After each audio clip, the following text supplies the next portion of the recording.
listening to the Lucha Central Podcast Network.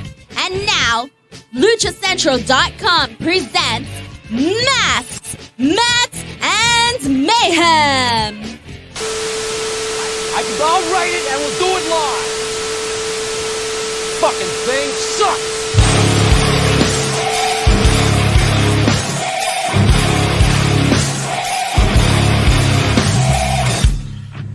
Welcome to another edition of Masks, Mats, and Mayhem. I am your host, Justin Outlaw Harvey. You can find me on social media at JustinHarvey75. You, in fact, can find the entire show on social media at MMMShow75. And that up there is Byron Fever. What up? I'm pointing at Justin accurately. What up? Catch it. There it is. Catch it. Catch it. And that over there is at Meefloaf. Hello. I'm also pointing at Justin, but you can't see.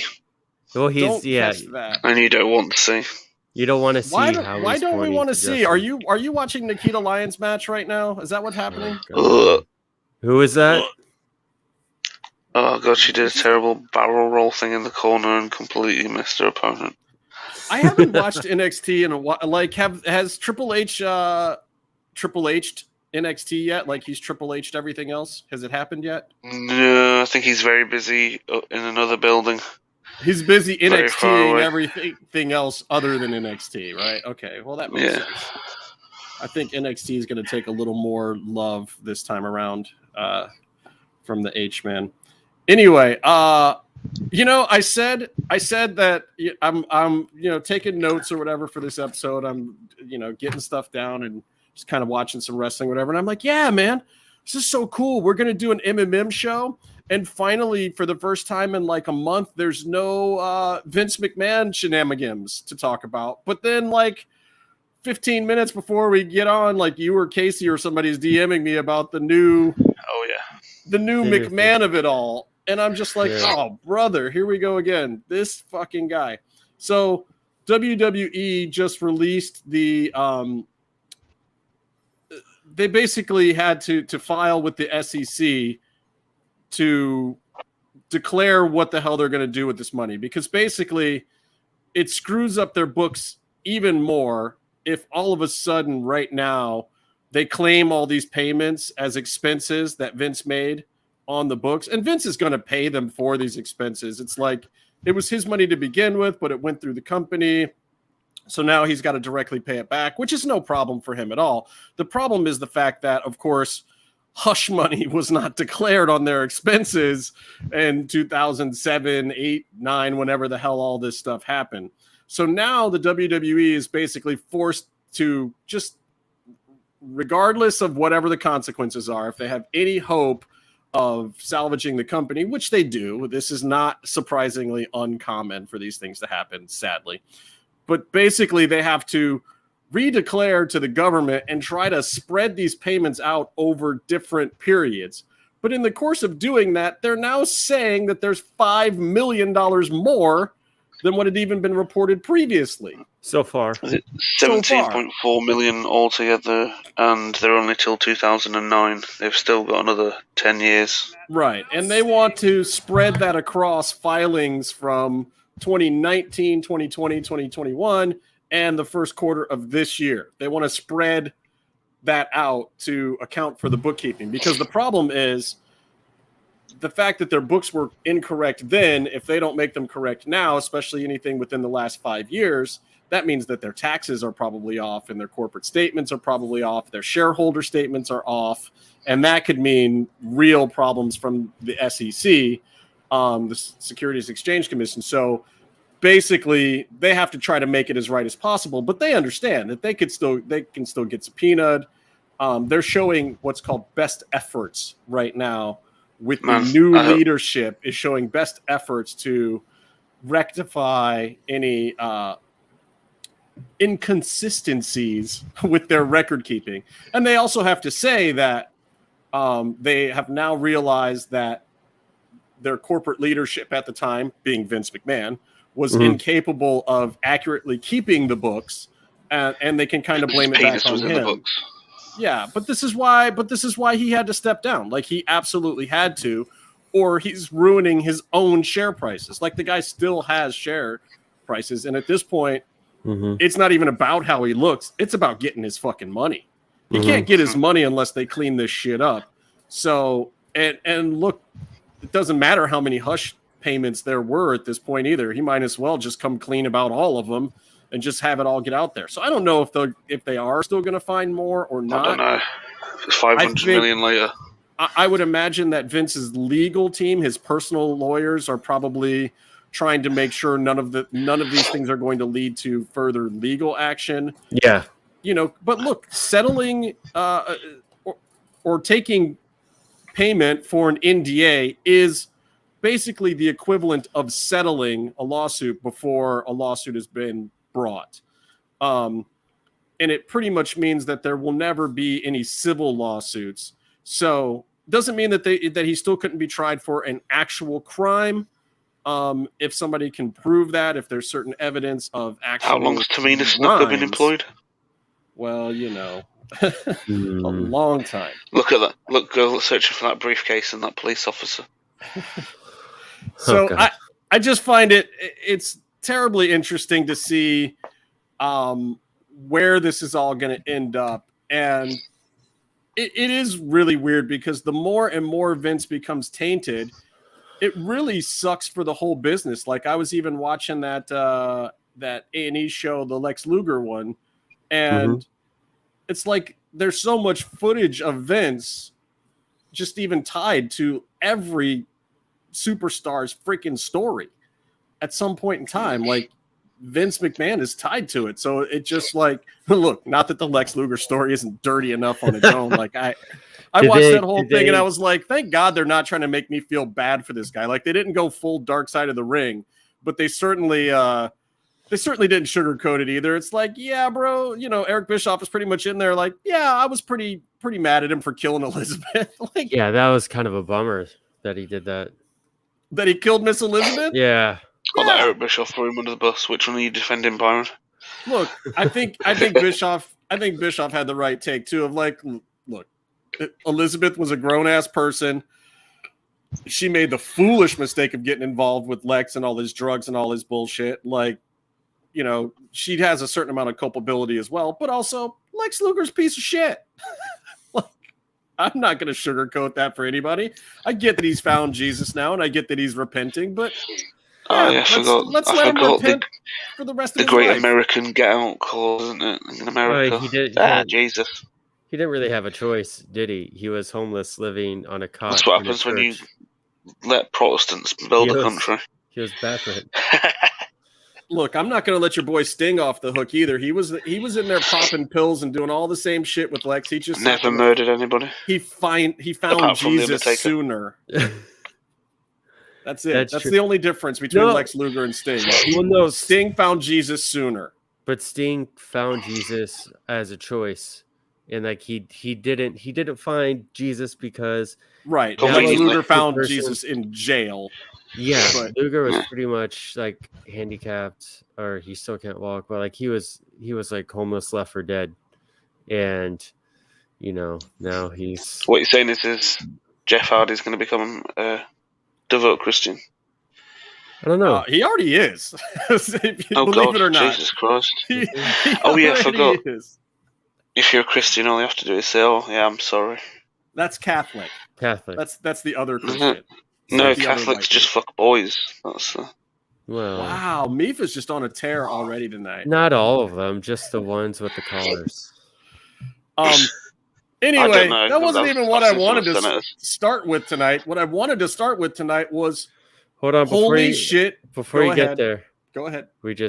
By the way, this is a good point. James Sarno says, I don't care who Luger found. He will always. Well, he found Elizabeth dead in his garage, didn't he? Yeah, well, yes, he did. That is what he found. He found a dead woman on his couch or whatever. How did this happen? Microwaving her dinner. How did what happen? Oh, you're talking about Lex? Yeah. No, that's what he did. That's what he says when the police come in. He's like, I was not doing drugs in the room by myself. Anyway. So two weeks ago, 2 weeks ago, Vince McMahon, or 3 weeks ago, whatever it was, Vince McMahon retires. Yeah. And so we had been talking to Killer Kross a little bit, trying to work out a time with him where he could come on the show. And, you know, the guy's was taking 4 or 5 fucking indie dates a week at the time and getting ready for Flair's last match. So his schedule was a little limited. Byron works a full-time job. So do I. We work shoot jobs. So it was we were texting with him though, but it never, we couldn't get the show. And he wanted to come on. And then the Vince McMahon retirement news drops, and I'm texting with Kross, and I'm just like, holy shit, bro, are you going to call H? And he's just like, oh my God, I can't believe all this is happening. Like, he was just totally dumbfounded. Like, you could tell Kross had no clue what to do. Like, oh my God, is this my fucking opportunity? Do I try to get back in? What the fuck do I do? And that's like, literally, that's 2 weeks ago. And it didn't sound like he really knew the status, or it sounded like maybe he reached out and he didn't really know what they were doing. And of course, he probably kayfabing me a little bit or whatever, but we were still trying to work out a time for him to come on, and it didn't sound like he was going to go to WWE immediately, or certainly not at the time that he had heard anything yet. But then apparently sometime over the weekend during Flair's last match, there was a lot of people there. Maybe it was Jeff Jarrett, maybe it was somebody else, but it looks like he ironed things out. And, you know, I heard from a couple people that he's all good with MLW or wherever else he had dates and contracts, and I don't think that he's going to finish those. So WWE. Someone actually said that apparently he's going to try and finish out his indie dates. I don't know if that's the same. But... I mean, maybe that was the arrangement. So there's been a couple of other WWE superstars where this kind of stuff has happened, where they've wanted to bring them in for a big thing. They've still had some other stuff on their contracts, so sometimes they'll let them go out and do that other stuff just to keep everyone in the business happy. But I can't imagine that they're going to let him do TV for MLW or one of those promotions. So I'm assuming that he probably got bought out of that stuff, and then maybe there's a few indie shows or whatever that he might still show up to. And look, if he does, better go to those shows, because it's probably the last time you'll see him on the indies for a long time. And I'm glad I got to see him at Circle 6 while he was doing a little run. Destined to never see him unless I have to go to a WWE show now.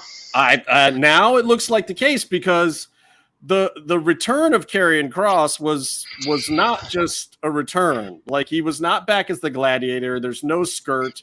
I was very happy. Bring back the helmet. Worn ring gear yet, so don't speak too okay, soon. true, but we did say on the show, we were like, look, if he comes back, good Lord, please put him in street clothes. He looks so much more badass, just like as a dude, you know. And I even questioned some of his other ring attire where he was looking a little too, you know, European shoot fight or whatever. Like, and he likes that stuff, like, because he loves Dutch kickboxing, and he loves a lot of the Muay Thai stuff. Like, he personally likes that. He goes to the same school with Shinsuke Nakamura, doesn't he? Yeah.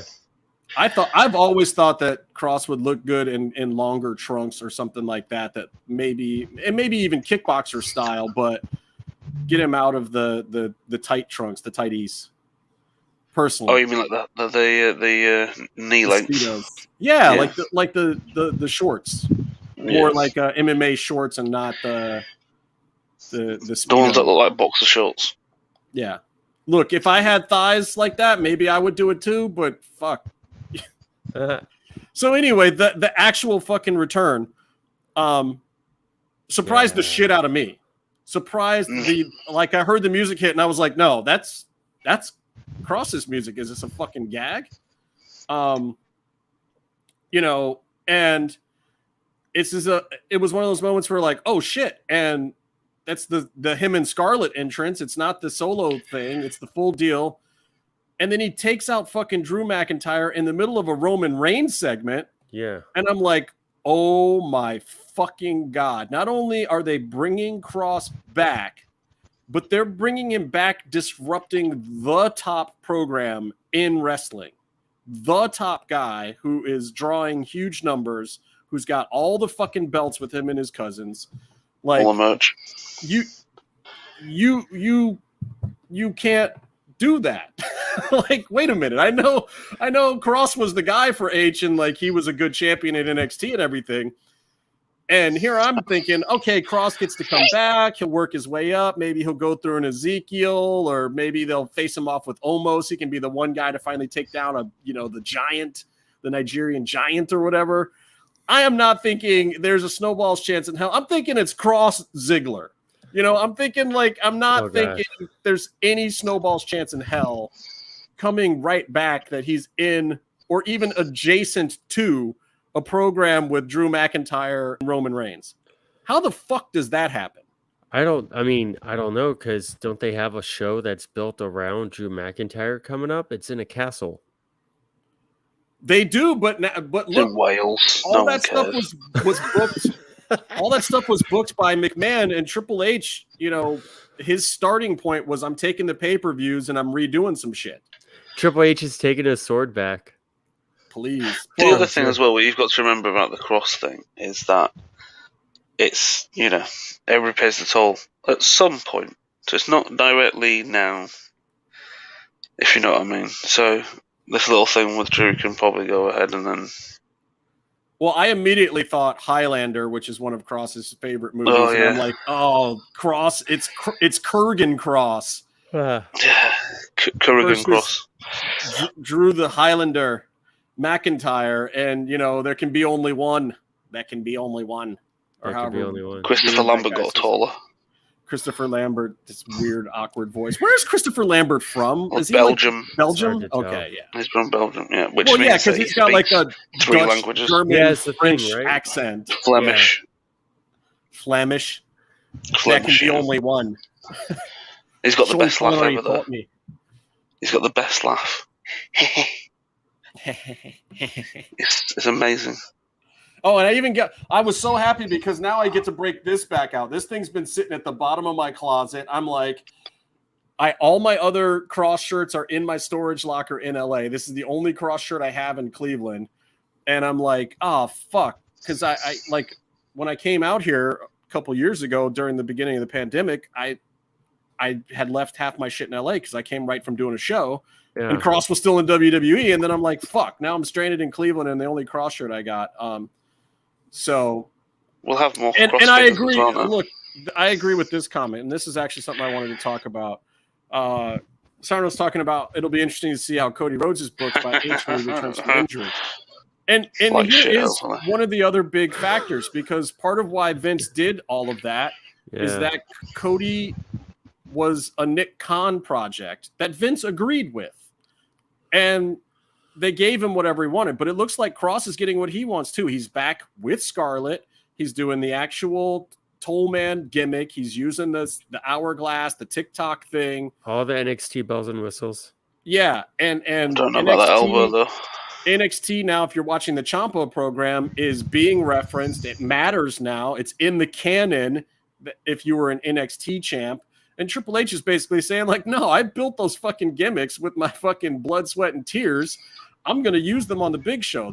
What I did over there matters. And he's doing a little retcon on the meaninglessness of NXT, and now it has relevance. So it does bear the question of, Nick Khan is still sitting up at the top with Stephanie, but in the power triumvirate of Stephanie, Nick, and Triple H, do things still go the way that Nick Khan saw them going for the company to make money and get ready for a sale? Or is Triple H just wholesale able to do whatever he wants? And if he doesn't like Cody, can screw him over or whatever? Well, I think it all still works in theory, or big picture can still go as planned. But the issue is Cody's big story. Like, he's only doing, let's just say he's doing like 3 matches this year, or no more than 3 in the next year, coming back and then doing something and getting his title shot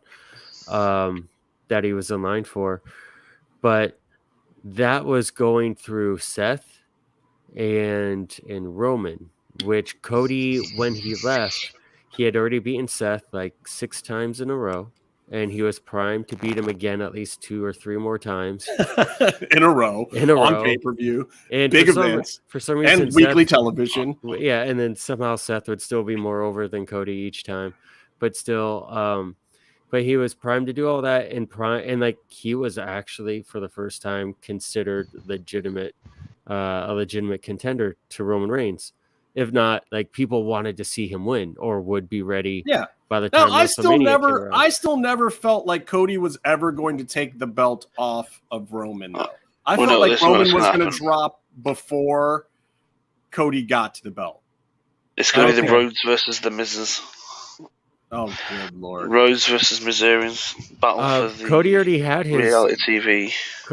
Cody already had his match with Miz, and yeah, but that doesn't mean he doesn't have another 10 in him. Rate already had like jumped up so much that even when he's just taking it easy on Raw, like he like locked out Miz, and Miz couldn't figure out what roll up to. No, and nothing against Miz, but like Miz shouldn't go out. I have something against Miz, and I'll get to that in a minute because Raw was here in Cleveland. Hall of Famer. Raw was here in Cleveland, and I almost could have gotten like, pretty close to ringside for like $200 or something, and I was just like, you know what? No, I'm not going. I'll tell you why shortly. But did Miz kick your dog or something? No, I'll tell you why in a minute. Listen. So anyway, the other thing about the Cross segment that I have to put over is Drew McIntyre saying tribal queef.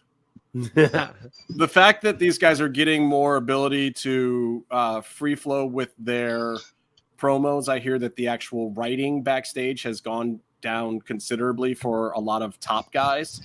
They're kind of allowed to go out there and vamp a little bit if they're trusted backstage. So I think we're getting to see some of that, and some of it works great so far. I think they're letting the right guys do it so far, and you're getting a little bit of what AEW's been doing, which is guys, throwing in some real life digs and just fucking around, and I think having a little more fun with their characters. And I hope it leads to guys being able to be more the way that they envision their own characters as opposed to being so heavily scripted. Because let's be honest, like half the people in WWE, they read those fucking scripts and they do them verbatim the way that they want, and it's fucking terrible. It's like, it's horrible. It reminds me of when I was in high school and we did drama, and like you're reading from the paper, and it was like, "Oh, art thou," just like the most dreadful shit. Oh, well, you guys did it in full iambic pentameter, eh? Oh, I forget. British high school theater must be really just dreadful. Guess what just happened on NXT? What's that? Nikita Lyons did something? I don't know who that is. But Santos is in a feud with that defenseman who used to play for the Rangers. And now they're in a loser leaves town gimmick. You said 2 out of 3 things that were unfamiliar to me, which was you said something about NXT, something about hockey. Like I know who Santos Escobar is because he's dope, but everything else just totally lost me. No, you've got the Dolmia's Italian guy. There's this Italian Guido stereotype characters named Tony D'Angelo, who is the name of a hockey player who is wait, so you probably made an racist inside joke about hockey? Yeah. But he's also racist, so I thought you would get it. Did you hear the deafening roar of the crickets? No. I can't hear back the audience. That's not how this podcast StreamYard works. I heard crickets coming from all the way up in Quebec. He's named after a hockey player who was kicked off the Rangers because even though he's good, no one could stand him because he's so racist and like happy to be racist. A tumbleweed came across my bed. Wow, I agree with Meefloaf. What are you doing with that tumbleweed, Meef? Fucking it. I hope he bought it in first. Oh, okay, you did it. At least he just did it. Told it like I'm British. It's buying me breakfast. Where'd you get a tumbleweed in England, London? Your mom sent it to me. I don't think that's true. Wow. Other things from SmackDown that I kind of wanted to point out real quick. Baron Corbin needed to get his heat back from Pat McAfee, so obviously the best thing to do for him to get his heat back to a super duper over McAfee, like how over is that guy right now? Is to have him job to a dude from Paducah.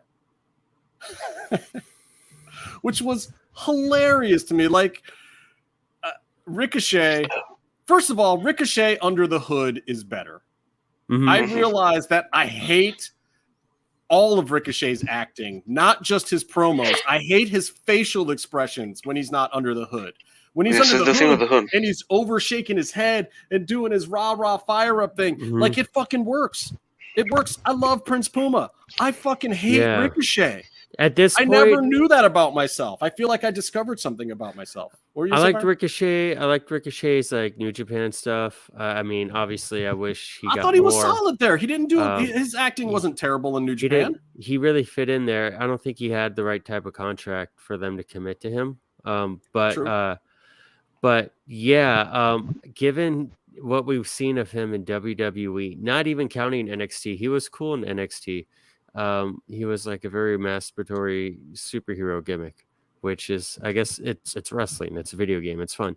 But knowing what we've seen of him in WWE, I think the more we could do to forget, to not actually think about him when we watch him wrestle, the better. So I agree with the mask. Yeah, like all the cool stuff, but like, oh, maybe it is Dolph or a new person who just, I don't want to think about Trevor while I watch this great match. He needs a gimmick, yes, because I feel like I'm watching Trevor trying to act like he's Ricochet when I watch him in there. And the spots were great. Like he did everything right. He made Corbin look better than Corbin's looked in years.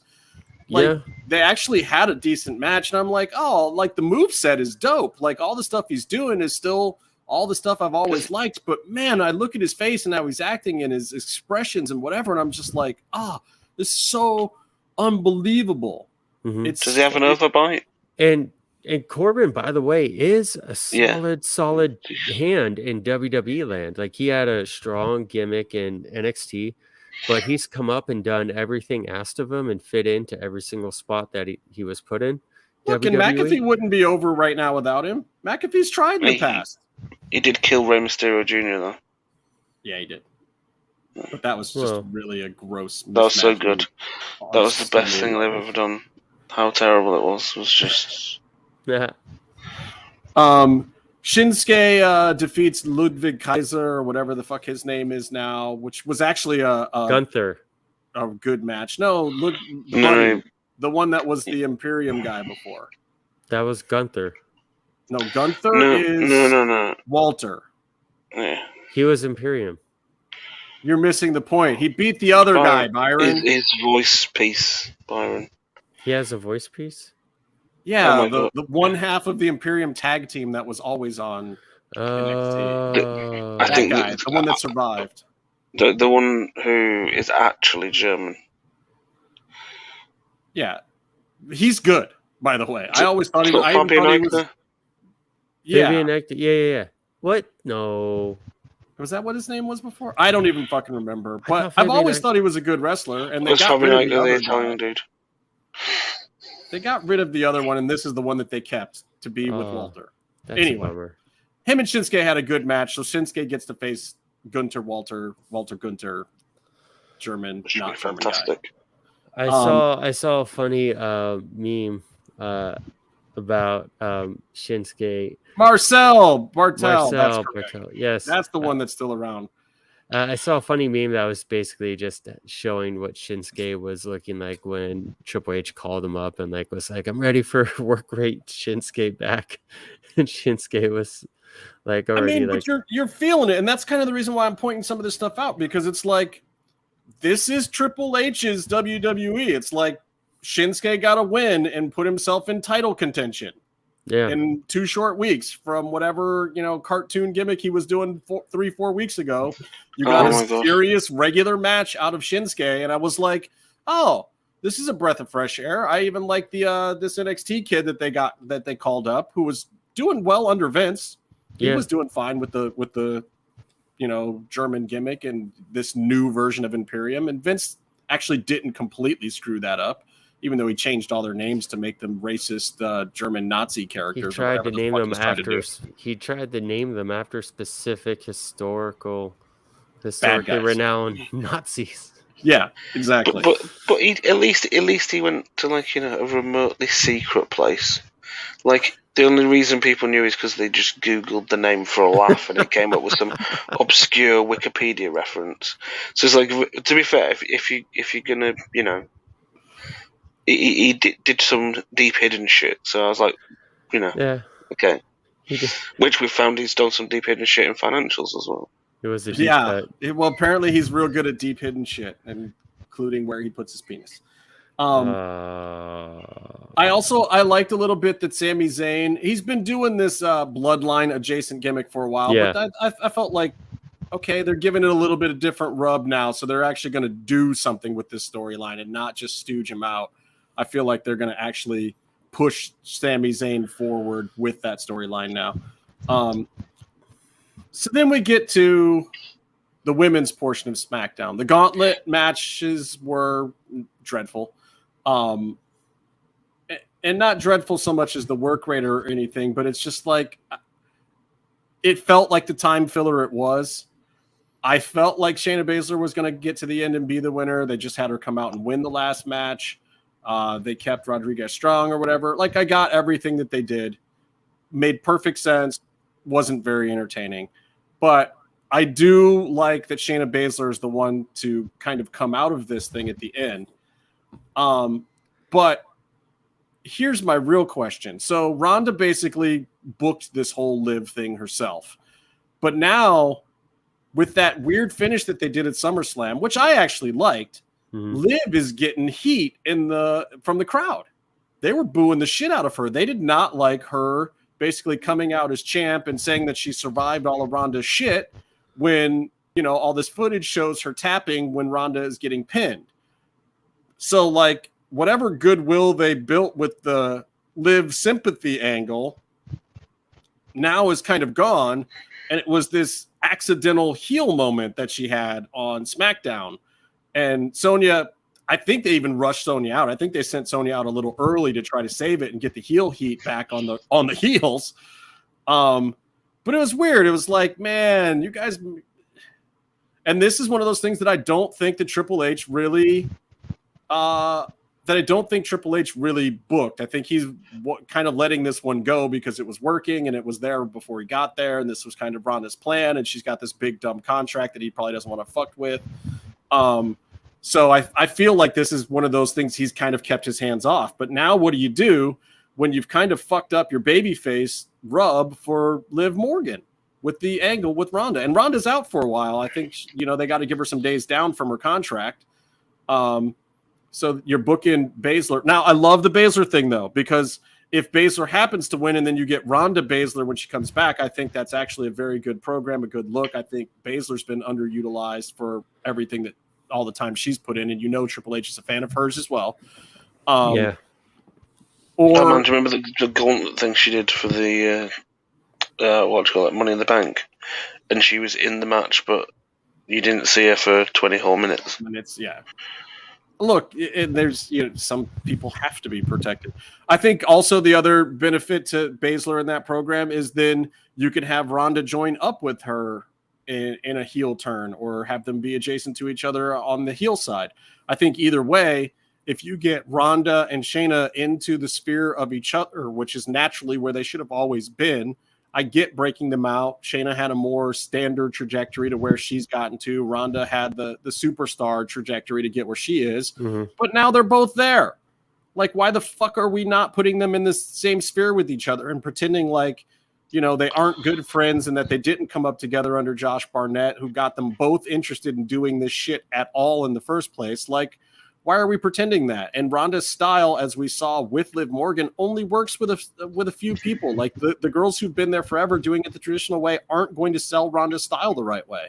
So why not get her going with Shayna? I think it would help. I think it would help both of them. I think they should just let them go at it. Just full ball.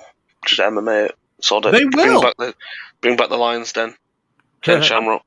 I mean, I think that if you let Shayna and Ronda work a program together, I think they would actually, and that's always the way it is in the business. When the two friends actually go at it, they throw stiffer stuff. They work stiff, not but they don't potato each other. They come up with new stuff. That is where you get some of the most innovative stuff in wrestling. We get those feuds with two people who have genuinely been up and down the road together. And Ronda hasn't been up and down the road with anyone in WWE except Shayna Baszler. She's the only one. So why not let them have a shot? Ronda Rousey's lawyers don't send a phone to someone else's lawyers. What do I think about? Do I think Raquel is being misused? No, I don't think Raquel's being misused. I think Raquel's being I think she's being built still to a certain extent. They have to, and I think Nick Khan knows this more than Vince McMahon ever knew this. They have to protect their Latinx properties a certain way because there's going to be a time and a place where they desperately need them. They need to keep that demographic. And they have to do it a certain way. If they just put the belt on her or pushed her up the ladder too soon, they would Jinder Mahal it, I think, where at best she gets a good 2 or 3 month run and then they can't do shit with her for years. They need When's her to Black be Panther out? What's that? When's Black Panther out? December? Isn't it a December release, I think? That might be a good time. Well, look, it basically... That's going to be a big Latin. You also don't want to burn Raquel during Monday Night Football time. Like the ratings go down for wrestling overall, and it's not just on Monday nights. It's SmackDown goes down to wrestling interest in general drops during NFL season. It does every single year. I don't think you want to burn her out yet. I think you want to keep building her, keep her a top mid-card player until you can really push her maybe next spring. And she's a little green too with certain things. Like she's got to learn how to work with the speedy people. She's got to learn how to run the ropes a little bit more. The power spots are good. She knows how to sell. There's just... Yeah, I mean, to be fair, one NFL game does take about 3 months to actually play out. So whatever. At least our shit doesn't end in ties all the time. That's the fun of it. That's not fun. There's no such thing as a fun You get tie. a single point. But that means you actually have to play to win. You've out here trying to tell us how fun. I like footy. I like football, the real football. I do. Footy ball. I just don't like ties. You should all support Leeds now, by the way, because half our team's American. Which team is Ted Lasso based on? Leeds. I like that team. It's not based on Leeds, but our manager's American, and Leeds. He's very Ted Lasso. We were going to get relegated, and he decided the best way to do motivational speeches was to give Gandhi speeches, verbatim. Quote the Zen one, huh? Quote the guy who famously tricked people into letting him sleep with minors. Oh, was that the team that? There was a soccer team that was all implicated with conducting business with like an underage French prostitute. Oh no, that's Man City's got a left back who has been done for No, this is the whole team, the whole football soccer team. I don't know. It's a European thing. I don't know. I can't keep up with you guys. It's very European. All right, so let me tell you why I'm so happy I didn't go to Raw in Cleveland. Because they wheeled out some of our hometown favorites for so exciting matches. Like The Miz. Like Dolph Ziggler. Like Dana Brooke. And it was really funny because on commentary, they almost made the can't read, can't write, Kent State joke because both Dolph and Dana went to Kent State, but luckily they did not. But those are not the Cleveland superheroes that I would like to see. I'd like to see Johnny Gargano. I'd like to see Wardlow, even though he's not WWE. I'm just saying. But Johnny's enjoying being a father. I don't disagree. And people are clamoring for him to come back and, Bray Wyatt to come back. And we'll get into that in a minute too. But God. Just let him die. Like Raw started off okay. The really poor Bayley, Jesus Christ. I hope she took a bunch of acting lessons while she was gone because they're putting her in 50 backstage segments an episode. They're doing like what MVP had to do for a while. Bailey's that person now, where it's just the Bailey show because they have to fill these 3 goddamn fucking hours. Like, bring back R-Truth. Throw a 24/7 match in there or something, man. You need, like, there's a reason why that dumb shit exists for Raw, because it is so dreadfully long. And it's like they keep having to do these repeat beats. I already feel like they've just killed the Bailey return already because they have to use her 50 times, you know? And it's just fucking, it's horrible. Dakota Sky. Yeah. So Bailey, Io, and Dakota Sky, which was funny. I liked her tripping up and then correcting herself and blaming it on the crowd. That was funny. Are gonna face off with Bianca, Alexa, and Asuka at Clash in the Meefland or whatever they're calling that. Oh, Alexa Bliss is wrestling again. Yeah. Well, did she ever actually? Yeah. No, she wrestled in NXT. Don't ever star Alexa Bliss. Splash. I am 100% a fan of Alexa Bliss. I don't care if she can wrestle. I think she's a great personality. She's super fucking cute, and it works. She knows how to get over. I don't have any problem either with her being cooled right now. I think that she knows that there's a time and a place for her to have a run on top, and it's not necessary right now. It's just not. It's not the time. But keeping her in a program is good, and she doesn't have to do a ton of work, and she still pops the crowd a little bit. And of course, as we mentioned, Triple H's boy, Seth Rollins, defeats Dawkins, which Angelo Dawkins, I'm telling you, man, I expect that dude is going to be around for a long, long time. He's got kind of almost the Ron Simmons thing, that Ron was just like always great, always just murdering people, had everyone's respect, didn't give a fuck if he was at the top of a program or not, got a couple of runs here and there, but didn't matter because he was just always going to be like Dawkins is the new version, the millennial version of that to me. Like, yeah, he's not the bruiser that, you know, Ron was or anything like that. And he's certainly not there's not the same culture of locker room leader kind of thing, but the dude is actually really, really, really fucking good. And with Seth in there, it just made him look even better. I was like, damn, this is an enjoyable match. This is the kind of shit like AEW marks. Like, I'm an AEW fan myself, but AEW marks are always talking about the wrestling, this, that, and the other thing. It's like, no, this was every bit as good as everything on AEW for the last 2 weeks. Meef, what happened? Did you turn into an alien? Is he okay? Oh, Did he die? The child is crying. Oh, the baby's a Oh no! Yeah, she's currently sitting up in her cot. Are you? That's adorable. That's the first baby crying we've ever had on MMM show. Besides Casey used to be. Yeah. Jinx. No, Casey's currently baby crying. That's why he's not doing the show. Casey asked why he wasn't invited to the show, as if he wasn't invited. He's invited everyone. Maybe you got to specifically invite him. Make him feel when special. Casey says he wonders why he wasn't invited, he means, why didn't you change the show to the Casey show and let it be about everything that he wanted it to be about? That's what he actually meant, right? Let's do it. By the way, new Trick or Treat shirts are out by Candy Collective or whatever. I just made that name up, but new Sammy Kerr shirts are pretty awesome. Go get them. Rebecca says, "Aw, Lil Meef." There's little Meef toes. She's kicking off. Would she be like a Meef biscuit, not a whole loaf? Yes, she's a biscuit. Wait, no, biscuits aren't bread in Meef biscuit. Oh my god! Don't start with biscuits, you fucking backwards. He's gonna call us tossers again, or it's a shit or whatever stone, those words as far are. as I can see. Like, bread's a serious subject, and now I'm a baker. It's even worse. You're a baker, eh? Yeah.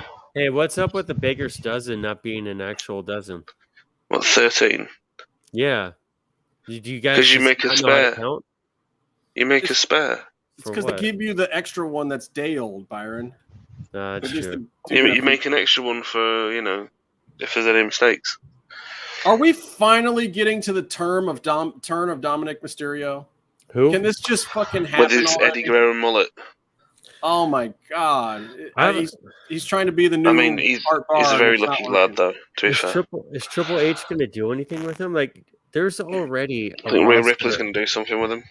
There's already a roster of like, oh, that was okay. And then she the other thing is he's going to feel like Prince William.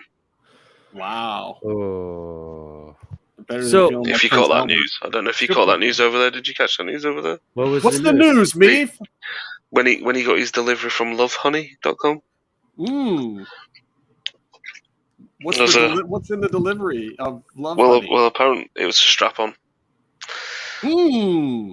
Okay. And I'm just saying, it was a very big thing in the UK. You know what Humpty Hump would say in America, Meef? Yeah. He would say, "Just grab them in the biscuits." But I guess that would probably mean something totally different over there too. Well, a biscuit is what you guys, I'm guessing, would call a cookie. Cookie. Yeah. So we cookies Just for grab us 'em in are the only cookie. those, like, the milk chocolate with biscuit with chocolate bits in, or white chocolate bits in, or whatever. Whereas biscuits are a whole genre of, like a bourbon biscuit. yeah, okay. Okay, rich tea biscuits. They're biscuits. Okay, see, and I agree with this, James, but Yeah. here's the question. Yeah. Can Dominic Mysterio be made to not be yawn? And I think the way you do that is you have him feud with his dad. Like you finally do that thing. Yeah. It's going to happen eventually. It has to. Oh, that's one way to get knighted. All right. But like going back to like Shinsuke and Cross coming back and other talents like Io and Dakota Kai and Bailey coming off the IR with her own storyline. Do you think there's no room for Dom? I think Triple H is going to, I don't know, maybe, but like there's already a lot of top talent. Like Shinsuke was just some 24/7 whatever comedy fodder person who was paired up with the guy who can't play guitar, right? He's supposed to be a world-class talent. He's supposed to be in the top of the card, And I'm not saying, and I bet that he'll be back there within a year or so. Maybe not right at the very top because there's too many other people for it now. But like I think the Triple H sees him that way too. The top of the card at WWE in the past like 3 months has been, like the cupboards are bare. There's been a lot of openings and needed spots that needed filling. But now you're looking at things through Triple H's eyes, and you're looking at the roster, the talent that was there before they signed with WWE, and also with how Triple H used them. Like Ricochet should be at the top of the card. He should be getting maybe not winning. But look, what you're saying is the sushi now is not just baked beans in a tin. But here's the thing. Here's the thing, though.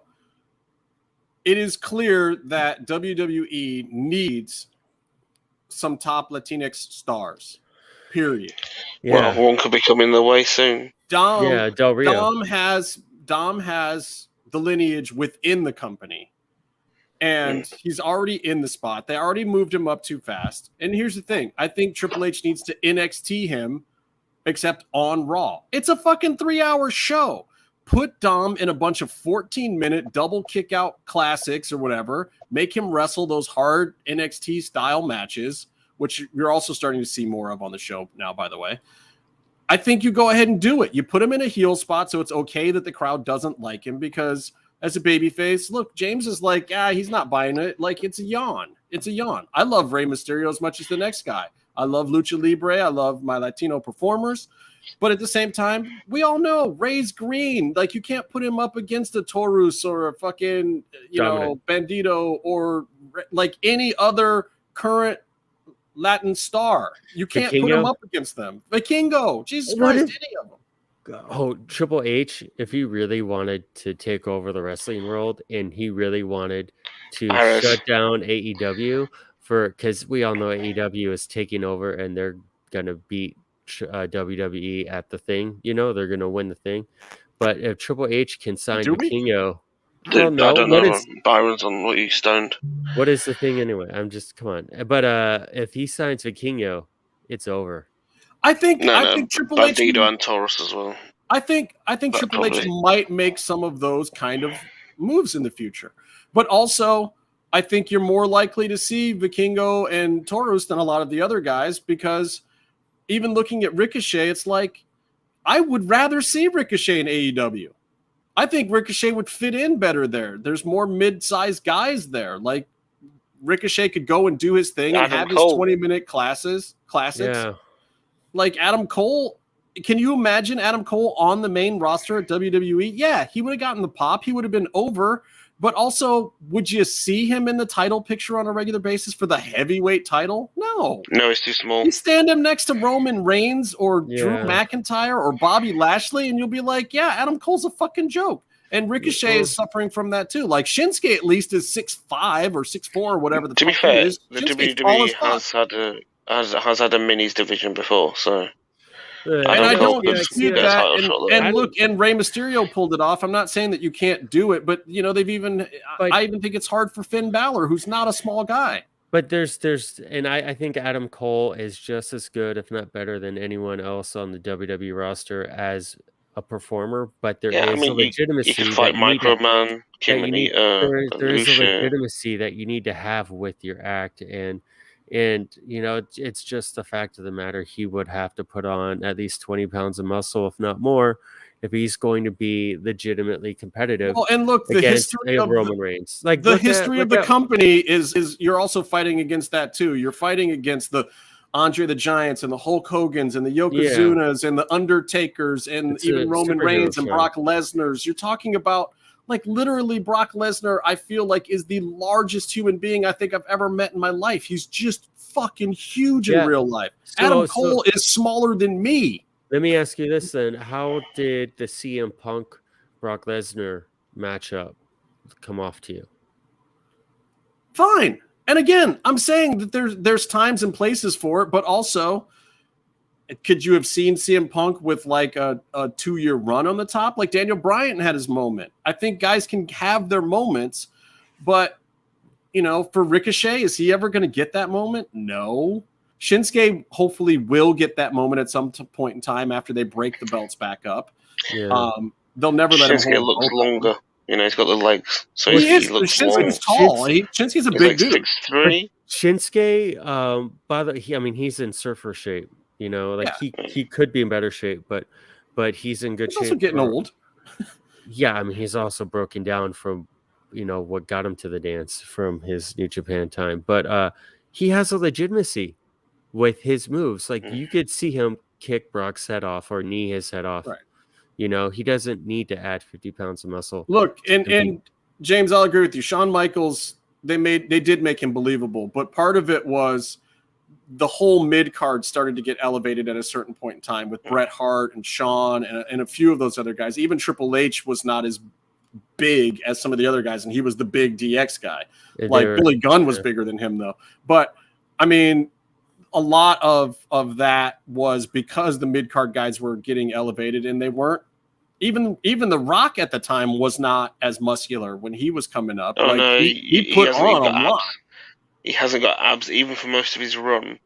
Apart from, let's say, towards the end, he wasn't like the most muscular, ridiculous. Yeah, like Rock is probably more of a muscle freak now than he ever was then. I believe that's because of TRT, but whatever.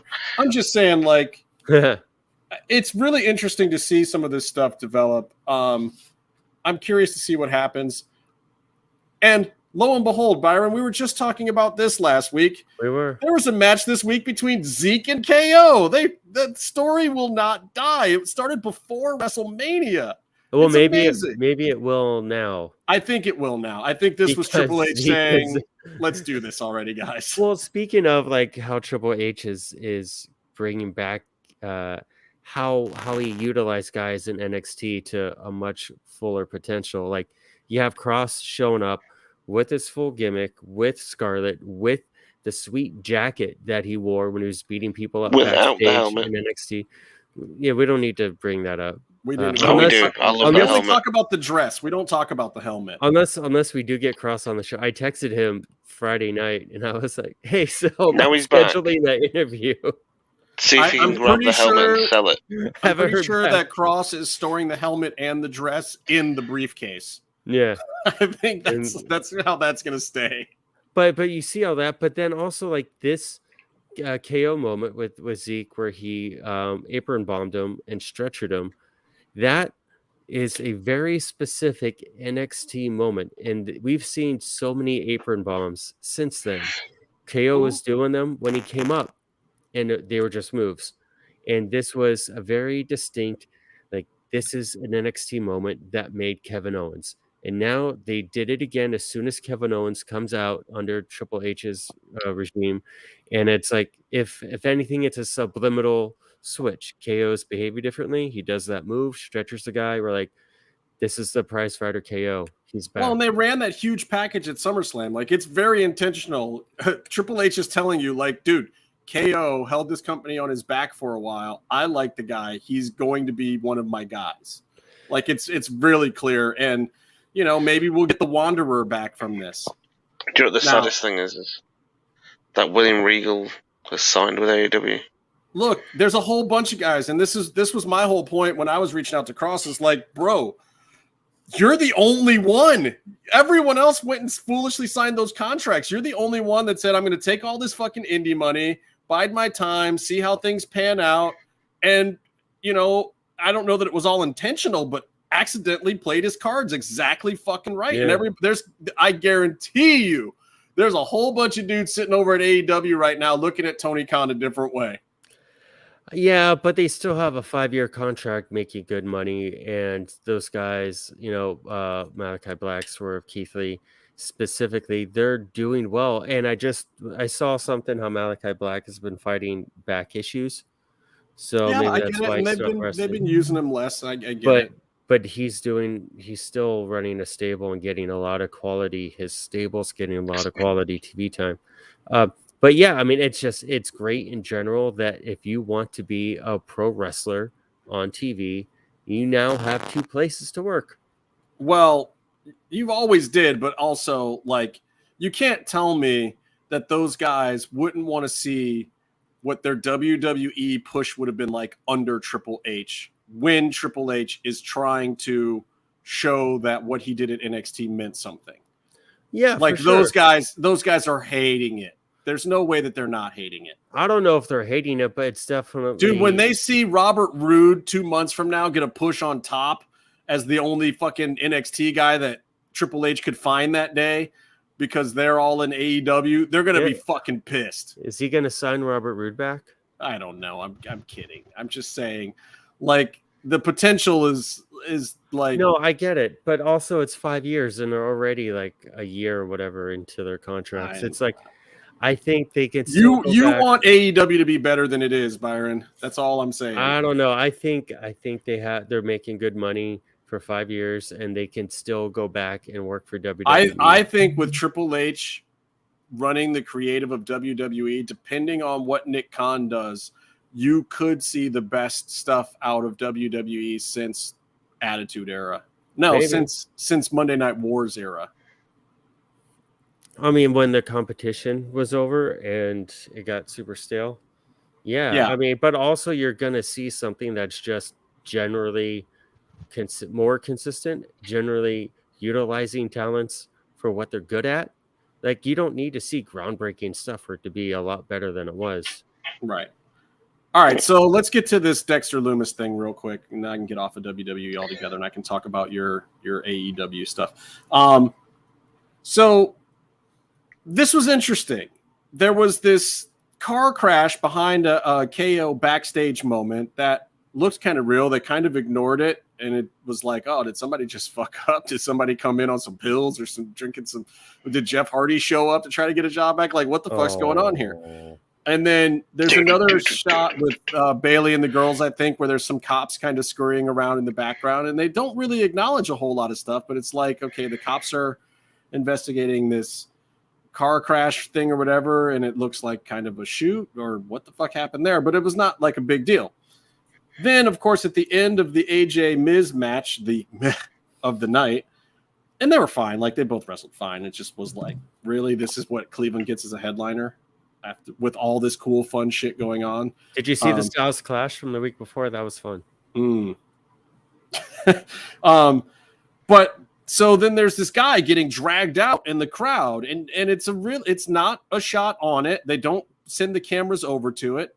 I think the one fuck up was that AJ waited and didn't just keep doing his thing, and he looked over his shoulder. Thing where he's looking around, wasn't he? Yeah, and AJ, they shouldn't have had AJ do that. It basically gave it away that it is definitely a work. It was absolutely Dexter Loomis. There's no way Sam Shaw is showing up there and actually being a psychotic fool. It probably is related to the car crash thing. They'll hopefully do some very cool stalkery gimmick for him on the big show. And again, like I said, Raw's a goddamn 3-hour show. There's certainly plenty of time for creepy Dexter Loomis to be in the background of a million things to make something happen for the angle. Remember when they did a whole takeover and Loomis was the host and he didn't say a single word? It was great. I loved it. Which is also, by the way, hilarious because the guy can cut promos. Like if you see any of his indie stuff. Yeah. All right, here's the question of the night. Read it, Byron. Read Rebecca's question. Read it. Can you read? Rebecca Locke, if you really think that the WWE product will be that good, do you really think AEW will be able to hang? I think AEW is not on the level of WWE. I think there's technicalities in the ratings where they're competing, but I don't think it's a competitive product. I think AEW will be forced to iron is going to sharpen iron, I think is maybe the best way for me to put it.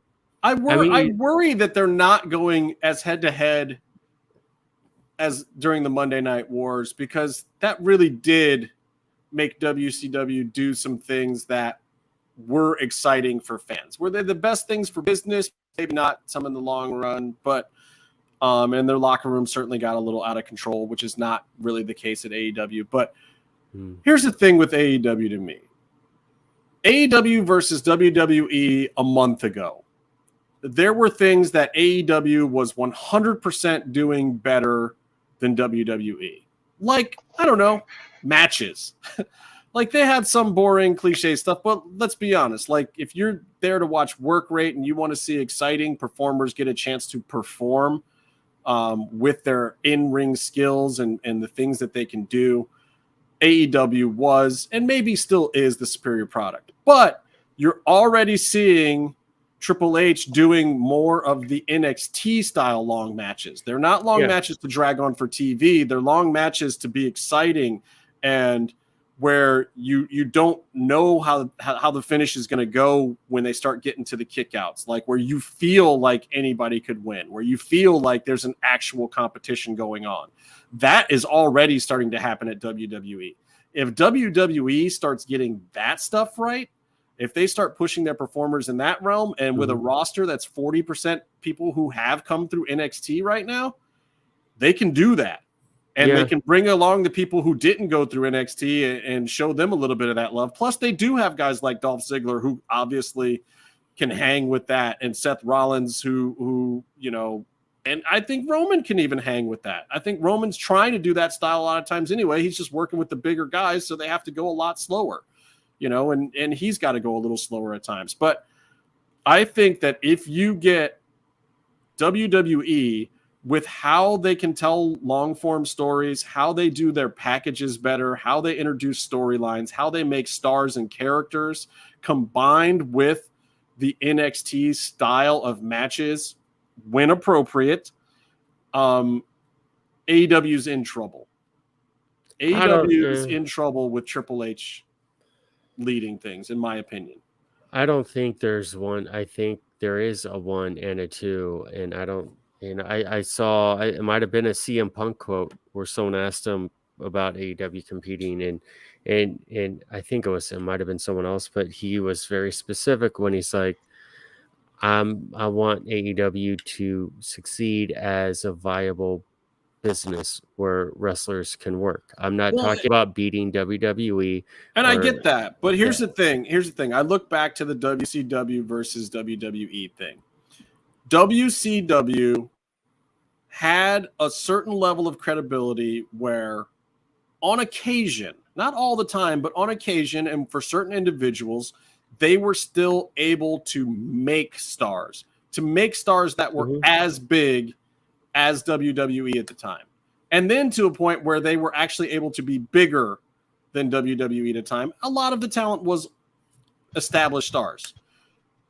Now, AEW has plenty of established stars, but there are very few in AEW that feel like they are on the same level as the WWE stars. Like, can you tell me that Orange Cassidy is on the same level as a WWE star?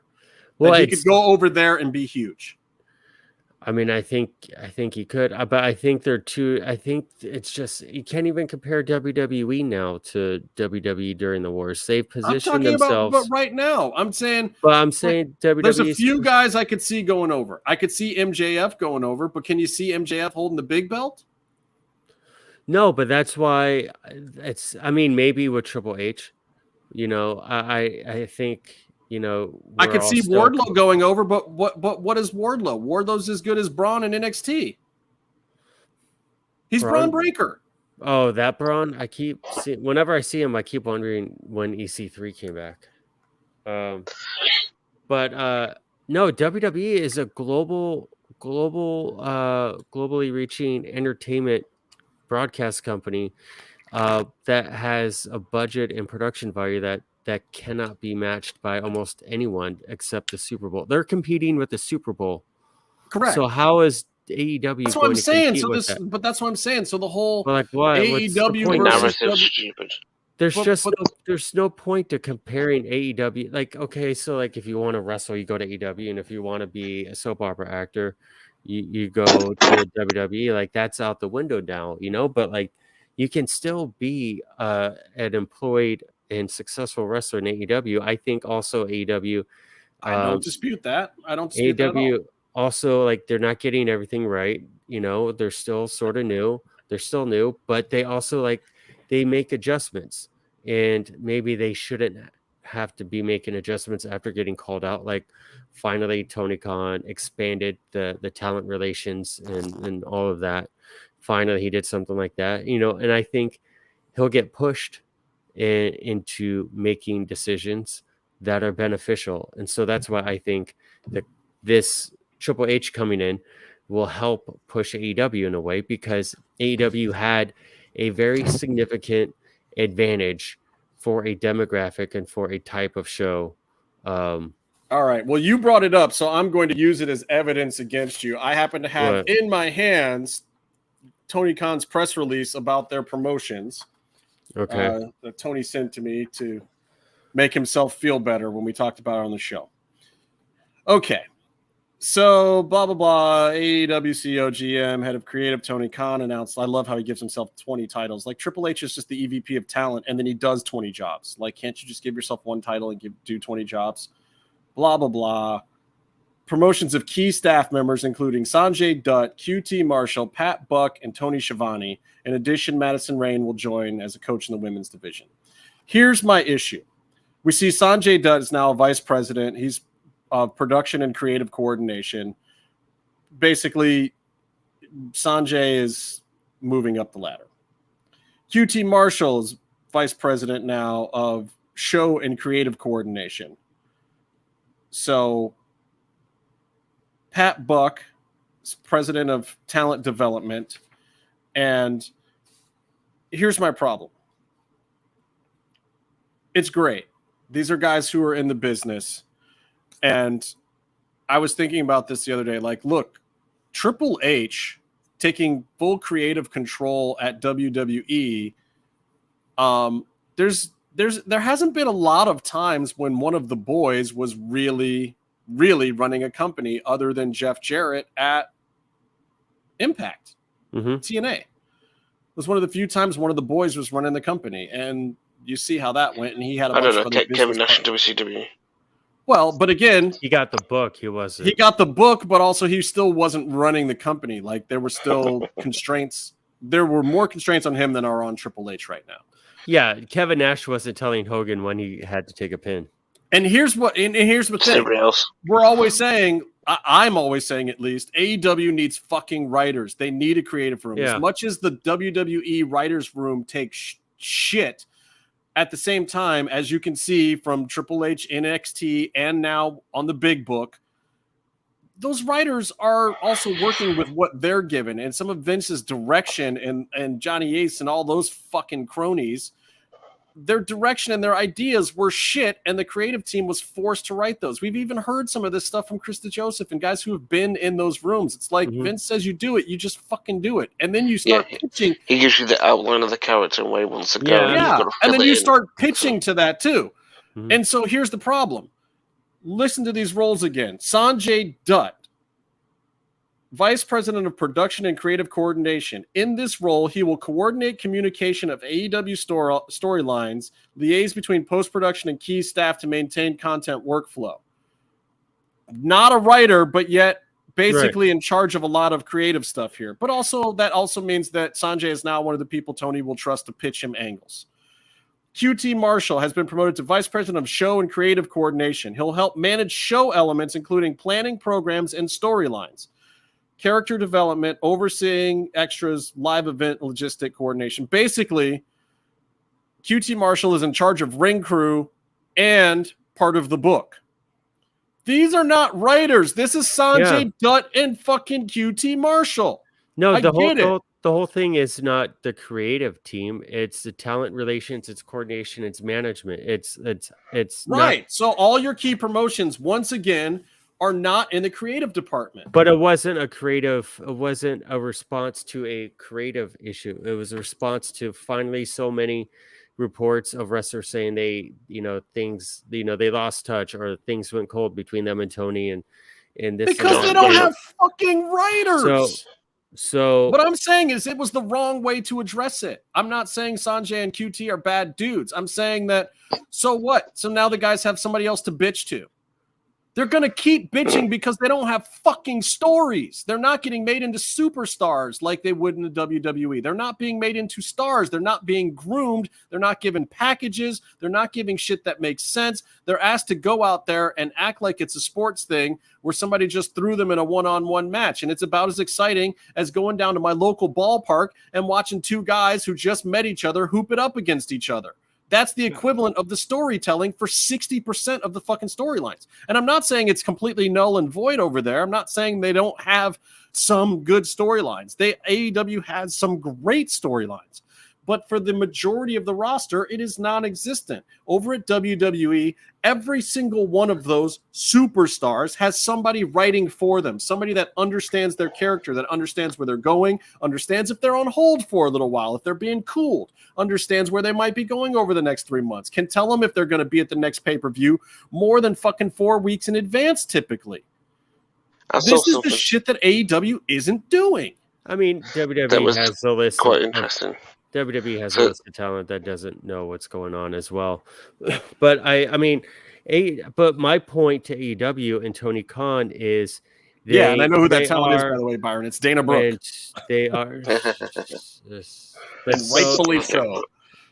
But Tony Khan has been making adjustments as he goes, and and maybe he makes wrong decisions or doesn't, but I feel like if Triple H comes in and makes a consistent product that has a good work rate, it starts bringing back that NXT appeal, which is it's a whole audience that got abandoned and AEW picked up. It'll force Tony Khan to move in a direction and correct, which he has done in some ways. In some ways he hasn't, but hopefully it pushes him to do stuff like he's owning and running a Ring of Honor now. Like, how is he going to write both shows? He's already way, way overwhelmed. He needs a creative overhaul so he can implement. But will he do it? But that's my point. Is this is something like and here's the thing, reactionary, and I feel like this could be right. He is being, but it's up to him. It's not up to me. I enjoy the show. I was a WCW. I'm not saying it's not enjoyable. I'm saying that the problems that he's addressing, he's doing a disservice in how he's addressing them. Look at Ring of Honor. Look at this last pay-per-view. Part of the reason why it worked was because Ring of Honor existed before Tony. Tony starting from scratch and doing things the Tony way is fine to a certain extent. But Ring of Honor, as a product, already knows how to tell its stories. Those announcers knew how to do it. They knew how to do the Ring of Honor style. I understood the Ring of Honor pay-per-view more than I understand Weekly Dynamite. As a fucking he's person who reactionary, knows not the proactive. business. I don't know. A lot of his stuff is he's doing on the fly, and he's reacting to things. One thing I saw this week, which is quite interesting, was this girl was kind of going, "Oh, this is why I hate all wrestling fans." But the post this guy made actually made sense. So he was saying about AEW, the problem being is that basically you got Mance Warner versus John Moxley for the title. Yeah. Mm-hmm. Now, I vaguely, because I don't really watch much wrestling, I vaguely have an idea who Mance Warner is, but this guy was going on this big rant about basically the problem with AEW is this is what they keep on doing. They'll bring somebody in from the indies, and he's like, give me a reason, put a promo together, whatever. Give me a reason to give a fuck as to why this guy is fighting John Moxley. Yeah, they or just squash him, one or the other. And they're just doing cold. They're just coming cold and go, yeah, title match. It's like, well, yeah, but who is this guy? Like, there's nothing about him. But that's part of Moxley's his run is he wants to fight whoever he wants to fight. He's gonna win. But the company needs to put something together to go, this is Mance Warner, this is why it means blah blah blah, and they just don't. They're just like, they just don't. Oh, everybody should be a mark like Tony Cocaine Khan, and just like love it and just be like all over it. And it's like some people just don't have time to watch 60 hours of wrestling. Yeah, but watch these other companies, because I'm not being funny. Like, you know, some companies you just don't want to watch. But something that I read recently, a point of view, and it referenced analytics and numbers and stuff that I couldn't verify, so I don't want to bring that up as gospel. But AEW, from this point of view, from this point that was brought up, understands they're dealing with a more hardcore sort of niche or smaller audience. They do a little under 1 million. Yeah, but that's great. But you want to bring people in, so they're catering to those numbers, and they have seen, and I don't know if this is true or not, but this would rationalize why they do more matches and less promos. They have seen people change the channel more during promos, so they try. I could see if that were true. No. I'm not saying that's do the promo on the show, but I mean, you run a video package. Going. So yeah, I mean, sure, you know, explain who Mance you're Warner doing is more, but then also, I think a lot of people who are AEW fans have seen Mance Warner wrestle before, and they understand. But I know, but here's the thing. But like you also bring up that WWE makes all these great superstars. I don't give a shit about almost all of them. I get that too, and I don't disagree with that, and that's partly because yes, they're writing this stuff, and they do know how to shove it down your throat a certain way without you turning the channel, but some of what they're doing it with is kind of like whatever. I get that. I'm not disputing that part of it at all, and that is still my biggest issue with WWE. And I do tend to get more excited for AEW because I like the performers there more. I like the potential that they have there more. So I do still get more excited about their product, but also I get pissed about the product too, because it's like, I am the smart fan, but when you're going to treat some of your belts like the old territory days, and you're going to send Pac off or Thunder Rosa off, and they're going to wrestle in foreign country, like you don't have somebody beat your fucking champion on foreign soil. I don't care if it's a non-title match. That's nonsensical. And then you don't even really explain to me who this person is that beat your fucking champion, only that she's going to be on TV this week and I'm now supposed to care. No, I'm pissed because you just made your champion that I like, that you got me invested in with a couple of good storylines. You made them look stupid. You made them look foolish by having them job in some other country or letting them job in some other country. Like, tell them, no, we're going to go to a time limit, draw or something, and then she gets a title shot. There's a million ways you can handle that. They did it in the territories for 10 million fucking years. I just watched that Lex Luger thing where early in his career he was the Southern States champion or whatever, and he got a chance to fight Flair, and they went to a 60-minute draw. Okay, that makes sense. You keep your local champion strong, you bring in the big national guy, you have him do a bunch of work with this kid who's not ready for it, but at the same time, you don't put the fucking kid over. You don't put over some Japanese talent that your audience doesn't. I am their fucking audience. I'm a smart audience, and I watch some Japanese wrestling. I know who some of these people are. But even me, a guy who watches 12 fucking hours of wrestling a week, I'm not going to run to the internet every time you say somebody's a fucking star from some other place. You need to show me if they're going to be in your promotion wrestling your champion. It is your responsibility to tell me that this person is worth my fucking goddamn time. And Tony Khan doesn't do that shit. And as a smart wrestling fan, it pisses me the fuck off. And I think I have every goddamn right to be mad at how Tony Khan is treating the stars that he's gotten me invested in with some good storylines. He has me invested with the Thunder Rosa from what they did with Britt Baker. But this dumb fuck has her jobbing in another fucking country, then brings that chick on TV to have a competitive match that wasn't even that great. And they try to hype it up in the middle of the match. It's like, it's already too late, bro. You're ruining the champion that I fucking love. And he's doing it with Moxley sometimes too. And he's doing it with all these guys. Like, what the fuck is going on? You've got this huge, great roster. Let the best people on this fucking roster fight it out for these goddamn belts. Make some goddamn entertaining television. Tell me a fucking story. Make me care about these people. And make it count. Everything doesn't have to be cool.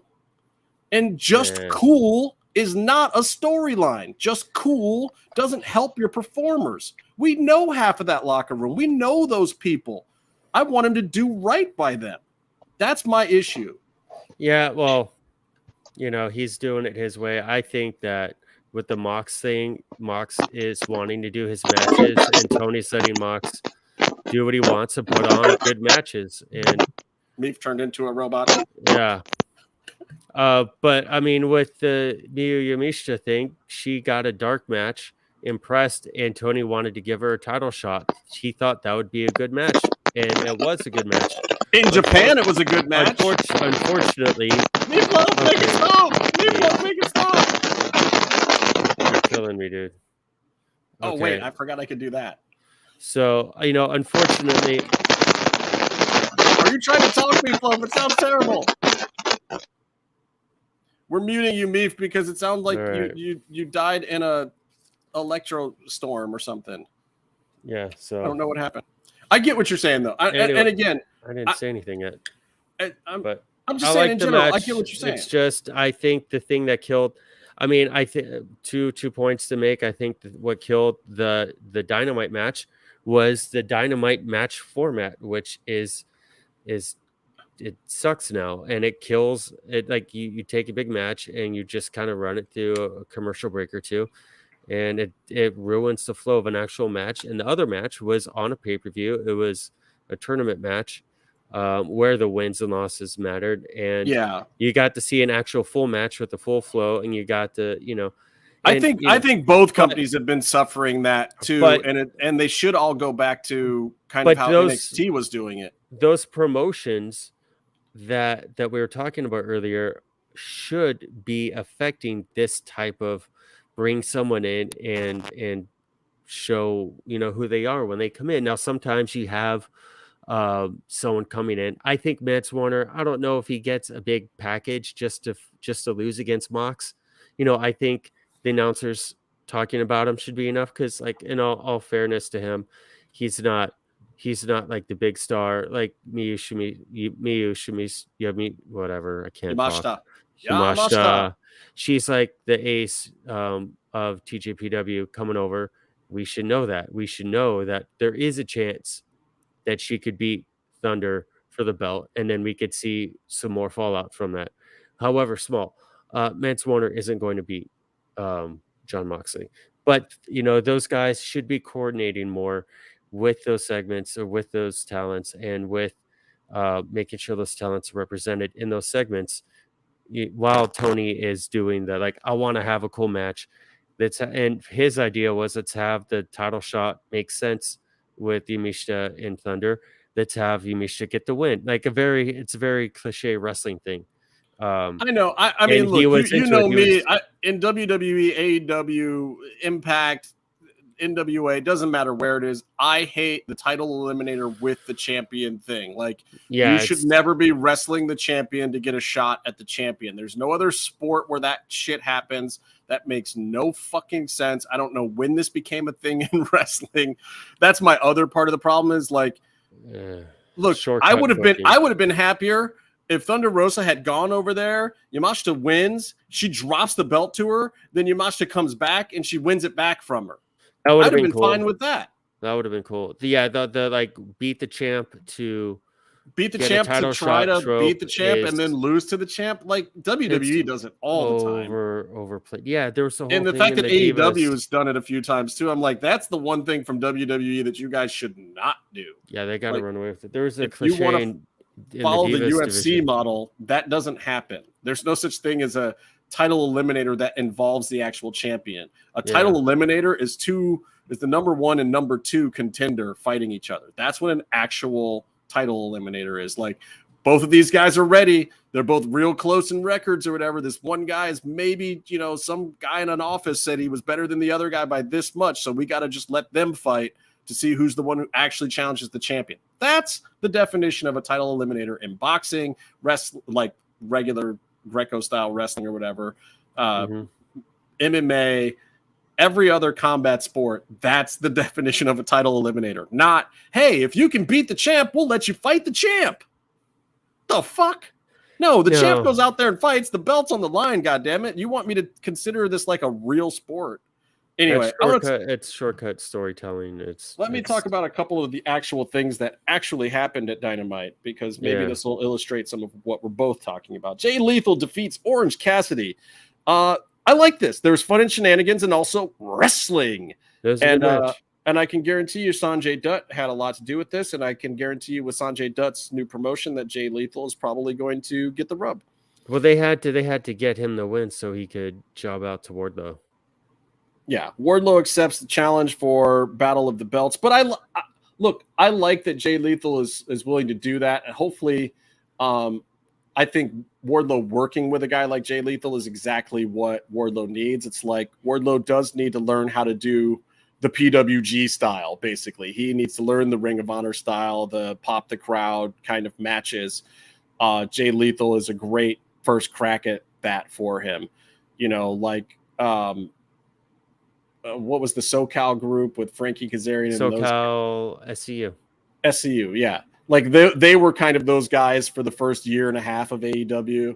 Like, I think it's great now if you have Jay Lethal to hopefully be one of those kind of guys where you can always propel him into something and it'll make sense. But at the same time, the rest of the time, this is exactly what he should be doing. Working your top mid-card guys, giving them some rounds, getting some shit under their belt. Adam Cole, Red Dragon, and the Bucks are united as Undisputed Elite, which is hilarious because they even promoted the t-shirt on Pro Wrestling Tees right before the segment where they fucking break up. Yeah, that's great. I mean, it was obvious they were going to do that. I want to meet every single person that ran out and bought the t-shirt right then during the segment, and then afterwards just like, oh. What a swerve. What a swerve. Way to clear out that old merch, Tony. Love it.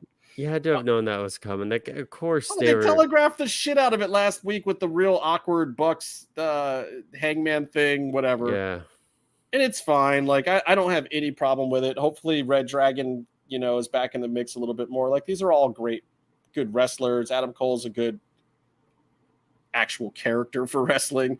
The other four are all dreadful on the mic, including the Young Bucks. Like, I like their promos because they're kind of fun. They found a style that works for them, and God bless them for doing it, because otherwise I'd be really mad. Like, but they're not good. Like, Adam Cole is good on the mic. Adam Cole knows how to cut a promo. The Young Bucks do not, but it's fine. I'm not dissing them at all. I am 100% fine with what the Young Bucks do. They entertain the shit out of me. I'm just never going to say that like they're a hot ticket promo ever. They're not. No, I love their character work when them and Kenny discovered cocaine for like 6 months. Yeah. That was fun character work. Good stuff. Mox doesn't care if he gets a Wheeler or Jericho.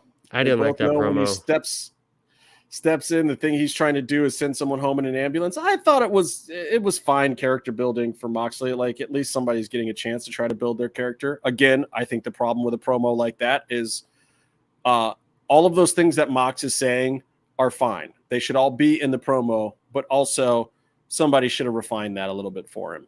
You know, when Eddie Kingston does it, it's great. When Mox does it, it's all right.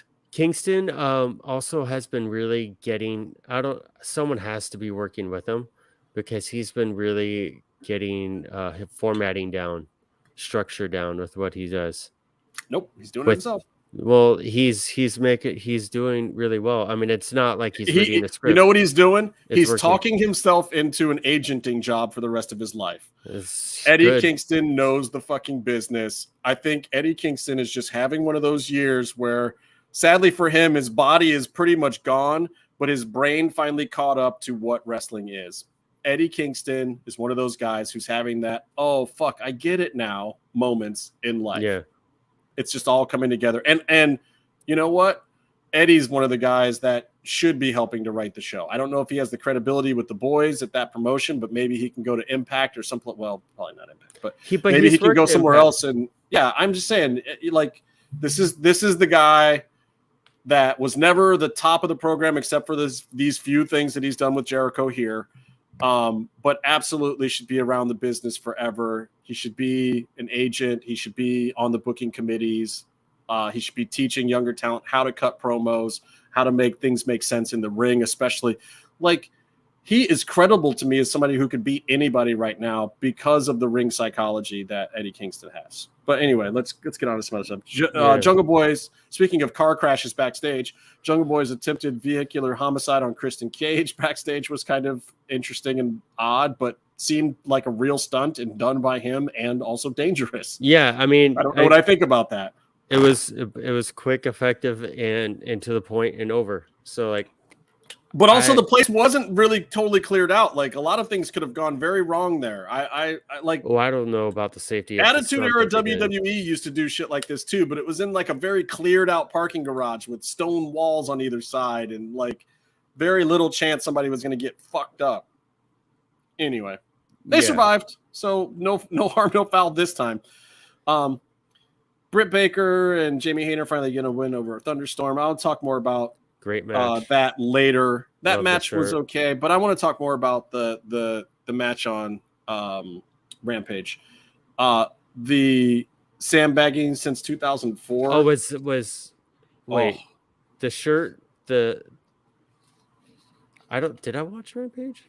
No, they had the tag the team shirt match was on Dynamite. The shirt was on Dynamite. No, I'm saying I want to talk about the Hayter match on. Was it Battle of the Belts? Oh, Battle of the Belts is what. Yeah, that was really good. Yeah, that's the one I wanted to talk about.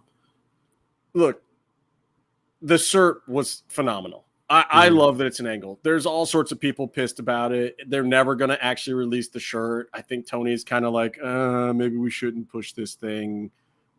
It's unfortunate. I liked them making a joke out of it. I thought they should have kept going with it. And that's the thing. If it was WWE and they had made the decision that they were going to, take some kayfabe shit that way, some shoot shit to kayfabe, they would have pushed the shit out of it. It would have been the t-shirt. They would have gone with it for a month and a half.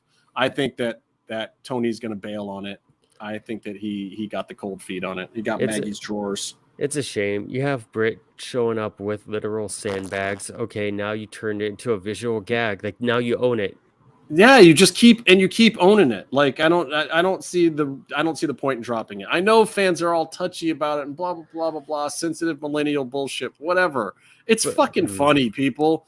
It's funny, but maybe I think it's funny because I don't think that Thunder Rosa is a sandbagger. Like, that's why it's funny. Like, you marks are marks, but Tony's crowd is too sensitive, so maybe this doesn't get over. I've seen a few people complain about it. A lot of people complain about too many inside comments or references on the shirts and angles, and it's like, hold on, 2 weeks ago all you were saying was sandbagging and how Triple Eight about how Thunder is eating up all of her opponents for her whole career. Like, you're talking about all this like backstage stuff already, which none of it was true, but like all of a sudden, like, it's just people they want to be against something and they'll they'll say whatever it is. Right. That And the people who are against are more vocal, but I'm trying to be vocal about, I like the sandbagging shirt. I will buy the shirt if you actually put it in the AEW shop. It was funny. Okay? It's funny. It's actually a good design too. Like it actually looks cool. Like I would wear that shirt. The one I don't want to wear the one where you plaster your star's face all over the shirt. Like I'm not the guy that's going to walk around with somebody else's face. I'm talking about all the talent, any talent. Yeah. Like I have a Brock Lesnar shirt, but it says Suplex City. You know, I have this Kross shirt. Do you see Kross's thighs on here anywhere? No, that's the next one. I don't want that shirt. That's not the shirt I like. I like the shirts that are just a thing or a logo or, you know, like I want people to look at it who don't necessarily know, who aren't smart, who look at it and be like, oh, that's a cool shirt. Who's that from? Or what's that shirt about? Like, yeah, I want to advertise your thing, but also I don't want to be telegraphing like I'm not the guy who's going to wear whatever, you know, somebody's face on my chest. Like I'd rather wear your Seth Rollins logo, your SR cool thing than the one with Seth curb stomping the logo. Like wrestling shirts, it's a weird thing. Like, is this going to be a shirt I could wear outside of a wrestling show? Correct. Or is this the newly released Vince is like, I have huge balls, whatever shirt? Right. The sandbagging shirt I would wear anywhere because people would be like, really? You're sandbagging it? What? What is that? What is that about? Like that's fun. It's an attitude. It's a vibe. Yeah. It's like it's the you know, it's almost an Orange Cassidy thing. It's a whatever. Yeah. You just have a bunch of nerds on the internet who don't know how to vibe, and they get upset about that shirt. I'm going to fly through these. Taz says Team Taz is done, Byron. Told you. I don't know if I believe that. Hobbs destroys who? Ren Jones. I love it. Right time for a squash. Yeah. They don't have enough of those. That was perfect. We talked about it last week, and then they actually did it. Love it. And then they come out, and Ricky tries to get revenge, but he can't. Like, they're setting it up perfectly. Ricky is the underdog babyface that you root for. Yes. Darby tats himself with the coffin drops on Brody King. I want you to know that you asked for this match. Yes. Brody King did ask for the match, which is dumb storytelling. Stupid. I love these two guys facing off. I love that it's going to end with this coffin match. I think all of that is right. I think very simply the fact that Brody King called for it was wrong. Well, at the least, didn't they announce the match before they ran promos for it, right? No, but there was all the stuff at Comic-Con, whatever. But the correct version of the storytelling would be, okay, yeah, after Brody King smashes Darby at Comic-Con or some, you know, worked kayfabe shit out in the real world, then Darby should be the one coming on TV in the next episode and saying, no, fuck that. That's some bullshit. I bet you anything you can't take me in my match, the fucking coffin match, whatever. And then Brody should be on this week. They did it backwards. Brody's like, yeah, I smashed your little tiny ass. So now I'm going to do it in another match because I'm mad at you, even though I've gotten over on you twice in a row now. Like, it doesn't make any fucking sense. It's bad storytelling. It was an error in judgment. I think you could definitely go. I think you can go both ways, but I think if Brody is calling the match out, then it needs to be explained better because I could definitely see where Darby just isn't getting put away, and so then but he didn't say that. You keep coming back, you little fucker. I'm going to end you once and for all. No, it's not the way it played out. Which is that, and it would be so easy to use that because that's 100%. 100%. And Brody's character is going well, but this is a slight misstep these 2 weeks with what they're doing to promote it. Christian Cage defeats Matt Hardy. 23-year rivalry. Little Jungle Boy run in with a Christian as a pussy t-shirt. I can't believe they're getting away with it, but more power to them. You see the sign in the audience? I played this match on No Mercy. It's amazing.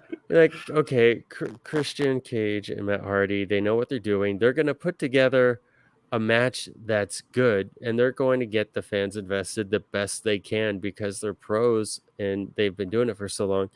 But I mean, I didn't look at the screen once during it. Like, I didn't care. Yeah, I mean, I think I took my note at the beginning of the match. I think I've started doing this.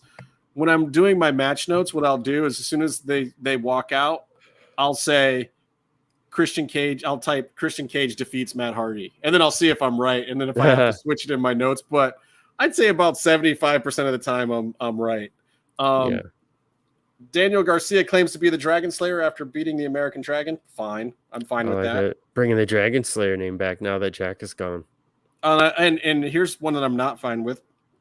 Pac defends some belt someplace against someone, but no one cares. That's what my notes say. I don't care, Byron. You can't make me care. That's what the belt is for. It's to give Pac something to do for AEW. And look, I hope they're getting promotion for it over there or something, but are they putting these matches on Dark or somewhere? Yeah. Okay. They're on Dark and Full, just like then original. Maybe it's serving its purpose. It doesn't do anything for me. I see the promo that it happened, and I'm just like, okay, yeah, Pac defends some belt against someone somewhere. That's literally all I get from it. But the thing is, he's not going to be on Dynamite every week because of his visa, whatever travel issues. I'm fine. Like, I'm fine with that. Again, they're making the best of it. My issue is they're not finding a way for me to care about it. I don't care. Maybe other people do, and maybe it's working for somebody. It's just not. It doesn't do anything for me. Ethan Page deserves better promo times. Wants to know why he's not on TV. The bus or an action figure. Stokely gives Ethan the card. I liked that. Yeah. I was fine with all of that. Like, Ethan Page deserved that moment. Ethan Page does deserve better promos. Ethan Page should do this once a month. What he just did. He just spent an entire program or two holding back to make Scorpio look good. And I love Scorpio. He's great for what he is, but and I think this was always the deal. It was like Scorp's going to have his time for a little bit, and then we're going to let you off the leash. He's off the leash. Yeah. And see what happens. I like that it's with Stokely and not with what's his Smart Mark? Smart Mark. I like Smart Mark, but I just I think that just switching it up a little bit for Ethan to get his little rub is worth it. Well, I mean, it's nothing against Smart Mark at all. Smart Mark, I think, also was right place, right time, and by doing a lawyer gimmick, he was able to kind of sort of Paul Heyman multiple talents who didn't have anything to do with each other, and he was sort of filling a role, utility role with the new company.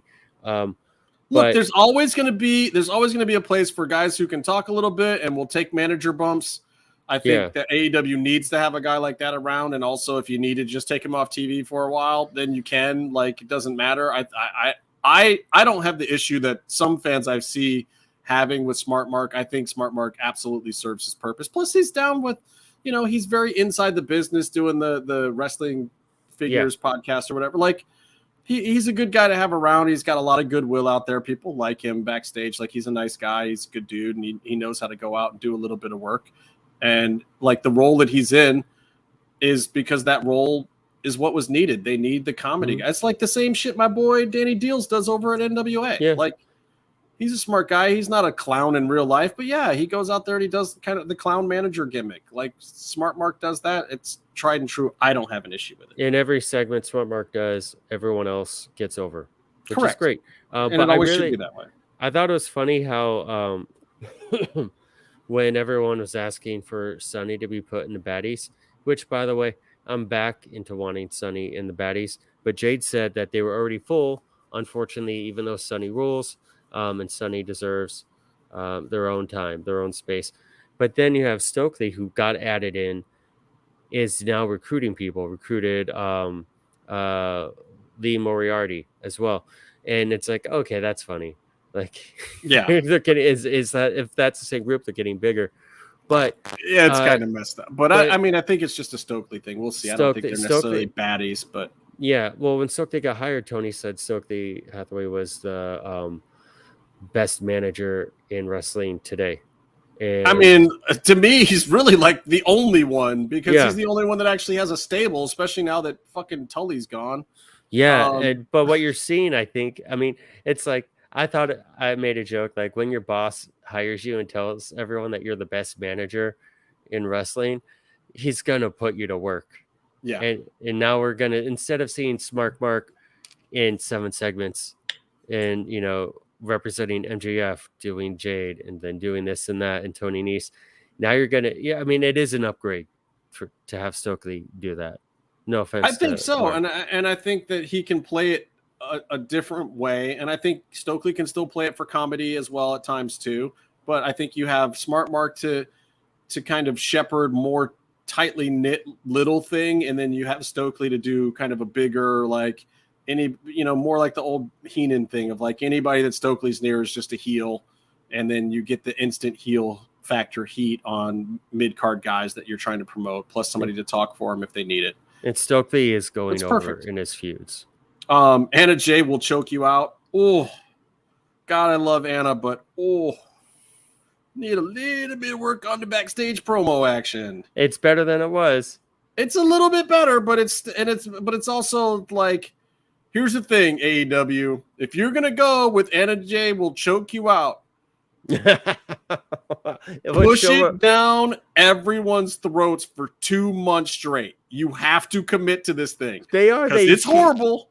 She choked out a backstage dude. I know she choked out some dude back there, and it's going to be part. But what I'm saying is, if you want this to get over, it can 100% get over. Jericho can help massage it at a certain point in time, but you have to let her do it all the time. You gotta take this one on the chin, Tony, because it's not good, and you're going to get booed, and people are going to ridicule it a little bit. But if you push the threshold with this one, eventually it'll be so much fun, and it'll be more of a kitschy inside thing. You can make this a cool wrestling thing, but you got to do it for 2 months straight.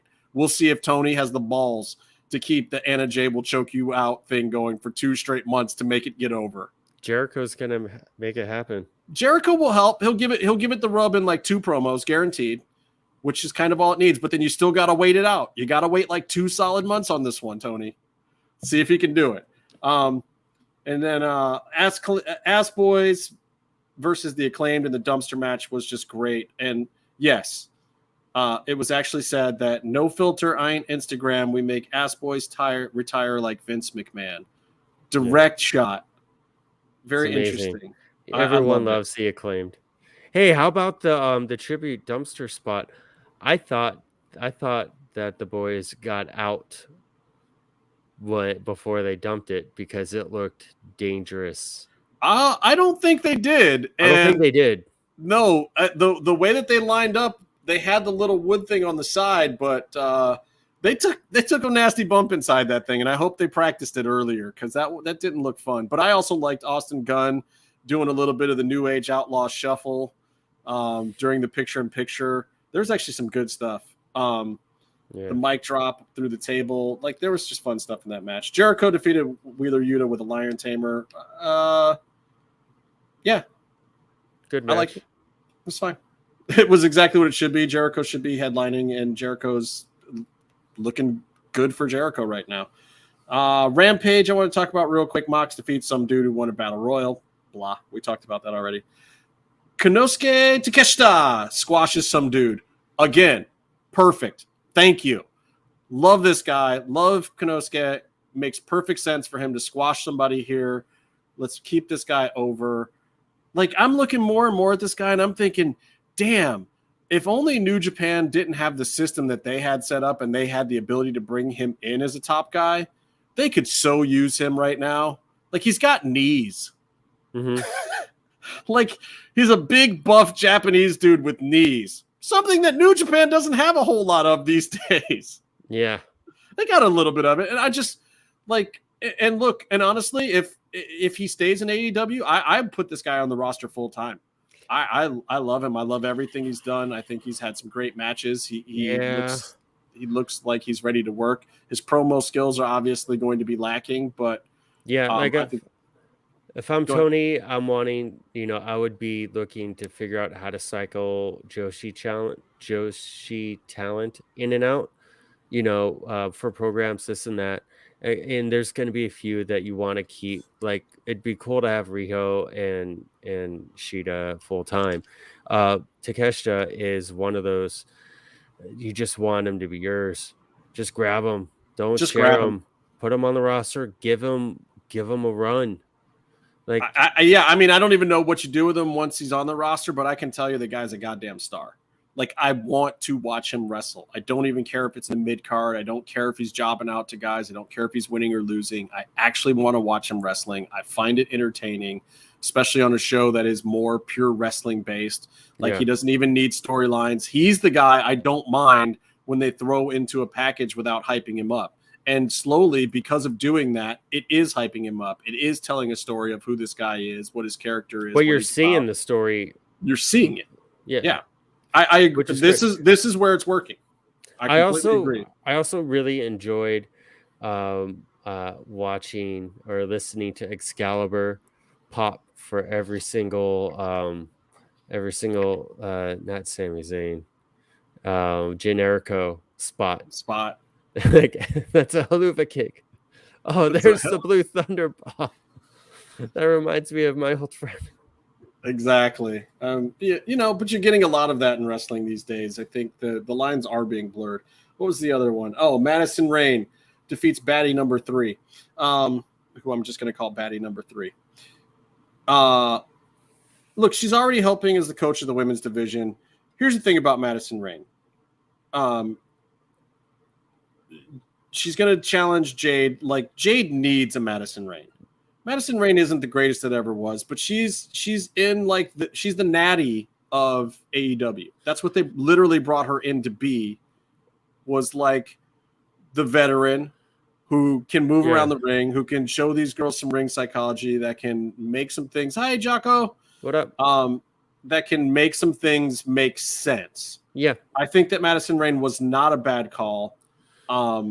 And yes, she does have to have a little bit of a run on TV, because a lot of people were like, well, if she's there to do that, why she got to put herself over and be in spots? It's like, because she needs to get comfortable with the product and be a part of the product. It makes perfect sense. They did the same thing with Mickie James for a little while. Yeah. And Mickie James is that person at NWA right now. And that's how she's going to get that tight with Jade and be able to help her out by working directly with her. 100%.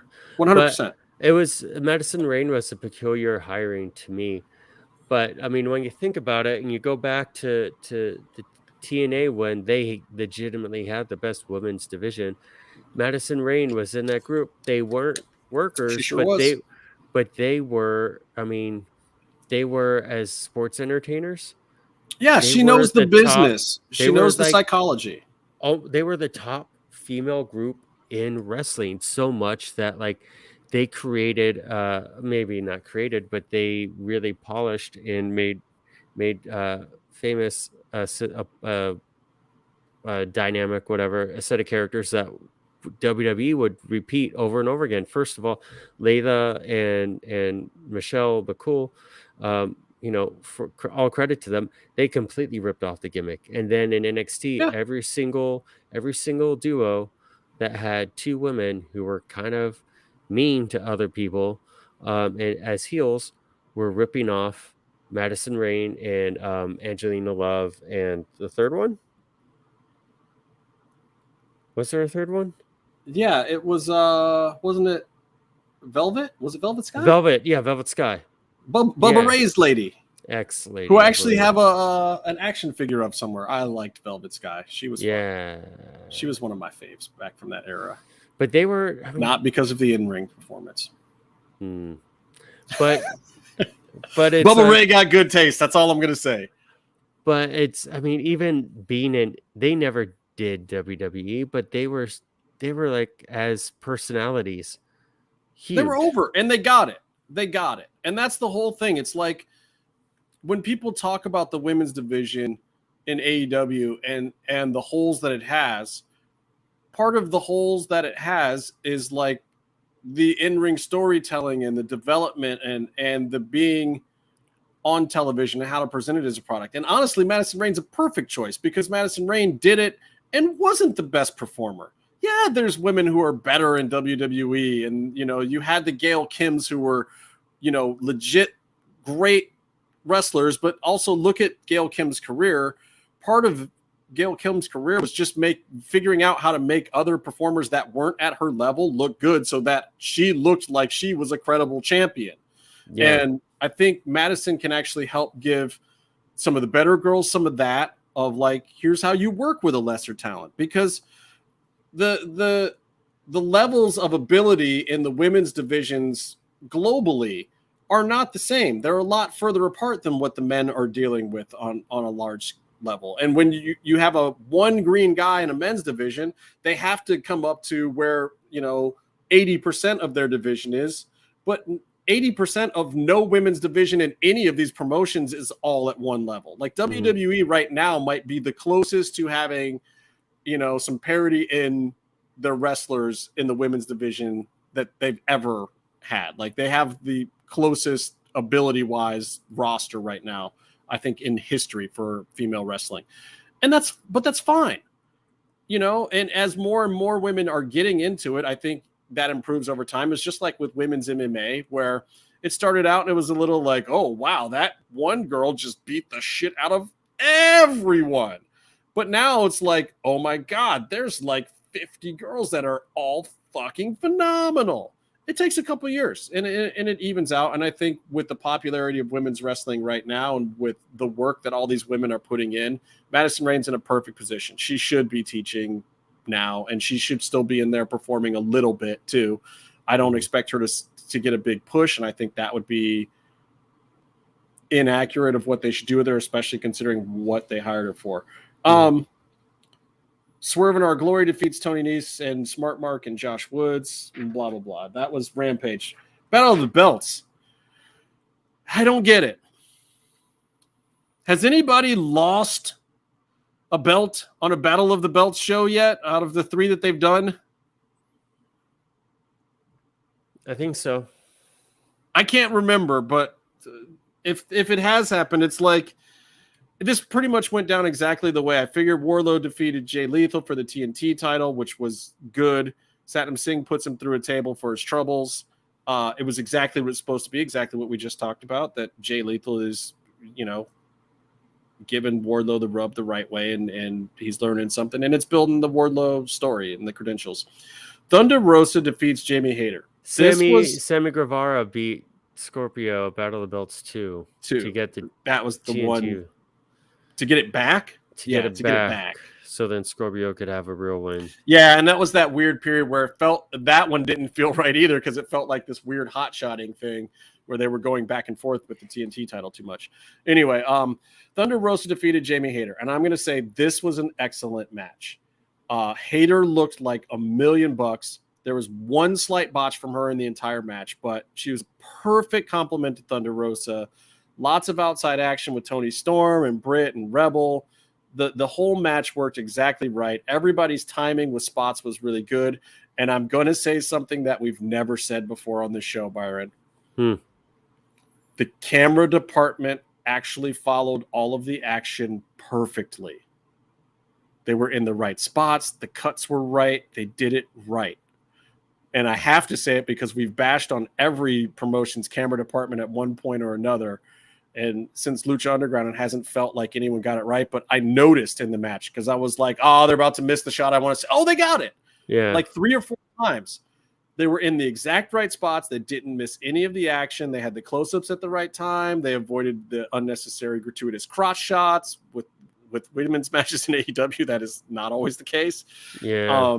They got all the moves. It was like somebody who actually watched wrestling was finally directing the show. I don't know what they did to change it or improve it, but dear Lord, I hope they keep going. I still miss Lucha Underground, especially because, Lucha Underground had the unfair advantage of actually being edited. You never missed a shot. They never needed instant replays. And, and AEW doesn't have the technical capabilities to do the instant replays the same way that WWE does. They're not going to do the speed ramping instant replay 3 seconds later and have it written into the script. Like nobody but WWE is going to do that. So I don't expect them to, but it would be nice if all of their camera work was as good as this match because it was great. They got everything right. And the match was excellent. This was better than Thunder Rosa Yamashita's 2. The first one was better than the second one. This is exactly what I wanted to see from these guys. This makes me want to see Hayter on top down the line, probably instead of Toni Storm or somebody else. Like great finish that they keep protecting Hayter with roll-up finishes too. I love it. I love it. I love what they're doing. And honestly, it makes me it makes me want to see that when it comes time for Thunder Rosa to drop the belt, I would rather her drop it to Hayter than Britt and cause an issue with Britt and Hayter, and then let's see what Britt and Hayter can do against each other. It's more interesting. Or Tony. Like, yeah, it's way more interesting.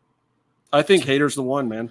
I think Tony Storm came in and looked like she was the golden pony, whatever. And I think she is as great as she looked back then. You know, complete package as a star, but she has settled into the pecking order. You know, she's new, and she's getting. You know, she's not waiting her turn, but she's not next in line. She's not going to come in and skip. Which is working because she's still great in the ring. Yeah. And look, this is going to be a good division. It's going to be hard to pick a favorite in this division soon. It's going to be similar to WWE. You got Ruby Soho, you got Jade, you got, Jamie Hayter, you got Anna Jay trying to do a thing, you got Athena in the mix, you got Thunder Rosa, you got Serena Deeb still out there. Like, these women, you give it another year, and then I want to hear people talk bad about this division. You let these women work together, all of them, for a solid year. It's already starting to happen. They're forming bonds with each other. They're wanting to make each other look good. Big things are going to happen for this women's division. This is like that big graduating class from NXT. That is why WWE's women's division is so good with the real 4 horsewomen. I think that you're going to start to get some of that now. So, and it looks like the Tony Storm Thunder Rosa bond is actually, that's a legit thing. That's a real deal. That's super cool. They're very happy with each other. They love working together. And so I think even after Thunder Rosa does have to come off the belt, I think that Thunderstorm is a great thing for both of them because it can keep them in play and at the top of storylines and make them valuable a lot longer. Plus, it can protect their bodies from dying out there because these girls go kind of hard. Half the bumps. Oh my God. That pin breaking drop kick onto the back of Hayter's head by Thunder Rosa. Oh, ooh. I was like, do you really need to do it? Do you really need to kick her that hard? And then I remembered, oh no, yeah, absolutely. It was great, but also like, oh, y'all are stiff. Yeah, but Jamie Hayter she has to be and Tony Storm's young, but Jamie Hayter has to be the youngest and malleable made of rubber. Yeah. Like, look, it's the same thing that I said too about Liv and Ronda. Like, Jamie Hayter is a great foil for Thunder Rosa. Like, it just fits Thunder Rosa's style. And they were able to just, you see two people meshing and it working well, and all of a sudden, every backdrop is elevated an extra inch. The timing, everyone's taking the right steps. There's no shuffle steps in there. Everyone's throwing a little bit more, or looking like they're throwing a little more pepper because, the arm reach is right. And you're just feeling the distance. You're feeling the space. Like, they danced really well together. You don't necessarily have that with everyone, but it made me like, honestly, when I watched this match, I was like, shit, this is what I wanted Britt and Thunder Rosa to be.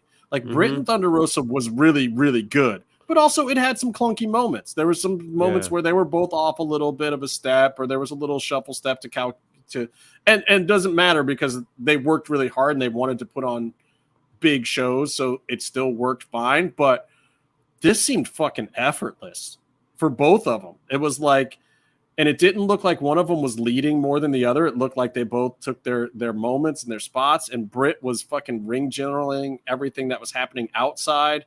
Tony played her part right. Like, this was just, for the women's division, it was a near perfect match. Yeah.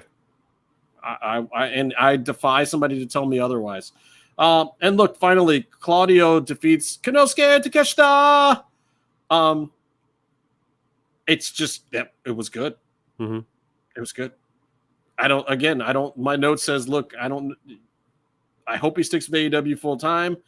And I just don't know if they could ever give him a big run on top with the language barrier unless he's in the right faction. But his matches are just damn entertaining. He's got the perfect kind of American wrestling style with a little bit of the Japanese hybrid. He's not going full strong style. It just works so well and it fits with AEW so perfectly. So, And mid-match, they got a standing O from the crowd. That doesn't happen in AEW very often. They're both super fresh, super over talents that everyone is still super hungry to watch. Yeah, you know, that standing O from the audience was the American equivalent of, you know, throwing pesos after the match. It really was. Like, that doesn't happen in the middle of a match like that. Like, people are either sitting down or maybe they're standing up because the whole thing is exciting. But basically, for there to be a moment where the crowd is just like, I'm going to get up and applaud now because this is fucking wonderful. Like, that doesn't happen very often. No. You know? It's usually a bunch of chants that, you know, the fight forever thing, which is a little overplayed. But to have like that genuine emotional moment given by the fans, it's pretty cool. Well, so Byron, I think the moral of this week's story is that you and I are going to have some fun weeks ahead, I think, between AEW and WWE, of seeing if Triple H can actually make not the better product, because I think we know it's the better product, but can he make the product that guys like us actually like more? Yeah, can Tony fucking fix his shit to make his product solidify as the product that guys like us are always going to like more? I mean, I think I liked it in the Monday Night Wars when they both were doing really well and they both had to try and stay ahead of each other. And you're not going to get that specifically, but it would be great if Triple H started doing something that pushed Tony to improve the way he does things. Or vice versa. Well, look, I'm very excited by the prospect of Triple H bringing some of the big match feel from NXT into weekly television. Like, if you can do that, if you can give me some of those matches where, like, in a weekly show, there's 2 matches that I actually want to watch the wrestling. Yeah. That's what WWE's been lacking. They got the storytelling down, man. But if they do that, we'll see, man. I might go out and buy some WWE merch. I might mark myself. Here's the thing that is kind of promising towards that. Tony already pretty summarily beat Triple H and Triple H's NXT. TK beat it and then took the best weapons Triple H had at competing against AEW. Now Triple H is on a brand new throne with bigger and better tools. He's already like on a mountaintop. And so, you know, he's going to just Triple H is going to be making a better product in AEW. That's just the nature of it. But he's going to be pushed to make a better version of that better version. Well, yeah, and it's like, look, we know what the Triple H style is, but also it's got to continue to go somewhere too. It's like you can't just wheel out Dakota Sky and Dakota Kai and Io Sky. Man, they fucked up with those names. That's going to be hard. Bailey's killing it. I'm killing it. Everyone's going to screw that up. It's Io Dakota. Anyway, you know, and you wheel out Kross, and then you slide Dexter Loomis into a fun thing. And the way that they're doing that storytelling is very interesting. I like it. It's very new. That was something new in wrestling, to really have it play in the background and not call it out at all. That was the Drifter. Yeah. But the Drifter was still even more on the nose than that. Like, and we'll see at what point in time you have to telegraph it or tell more of the story. Like, it would almost be interesting too if, like, you just left Dexter off for another week or two, and then maybe the next time you did it on NXT or you did it on SmackDown. Like, really create some bizarre intrigue around it for a while. Let's see if they have the ability to do that, or maybe they hotshot it and bring Dexter in, or, you know, it'll be interesting to see what you do with these things. And I don't think I saw the Maximum models weren't on this week, were they? Maybe that's been cooled and Triple H is going to retool that after all. We'll see. Who knows? Yeah. We know he brought the guy back for a minute, and they ran out the promos that whatever had been planned, and maybe now Triple H is like, maybe not so much on the male model thing. That's the whole fun of it. We'll see. Again, I think a lot of it is sticking to your gumption. So, you know what I really think, though, about it, Byron? What do you really think? I think until next time, stay calm and stay in the mix.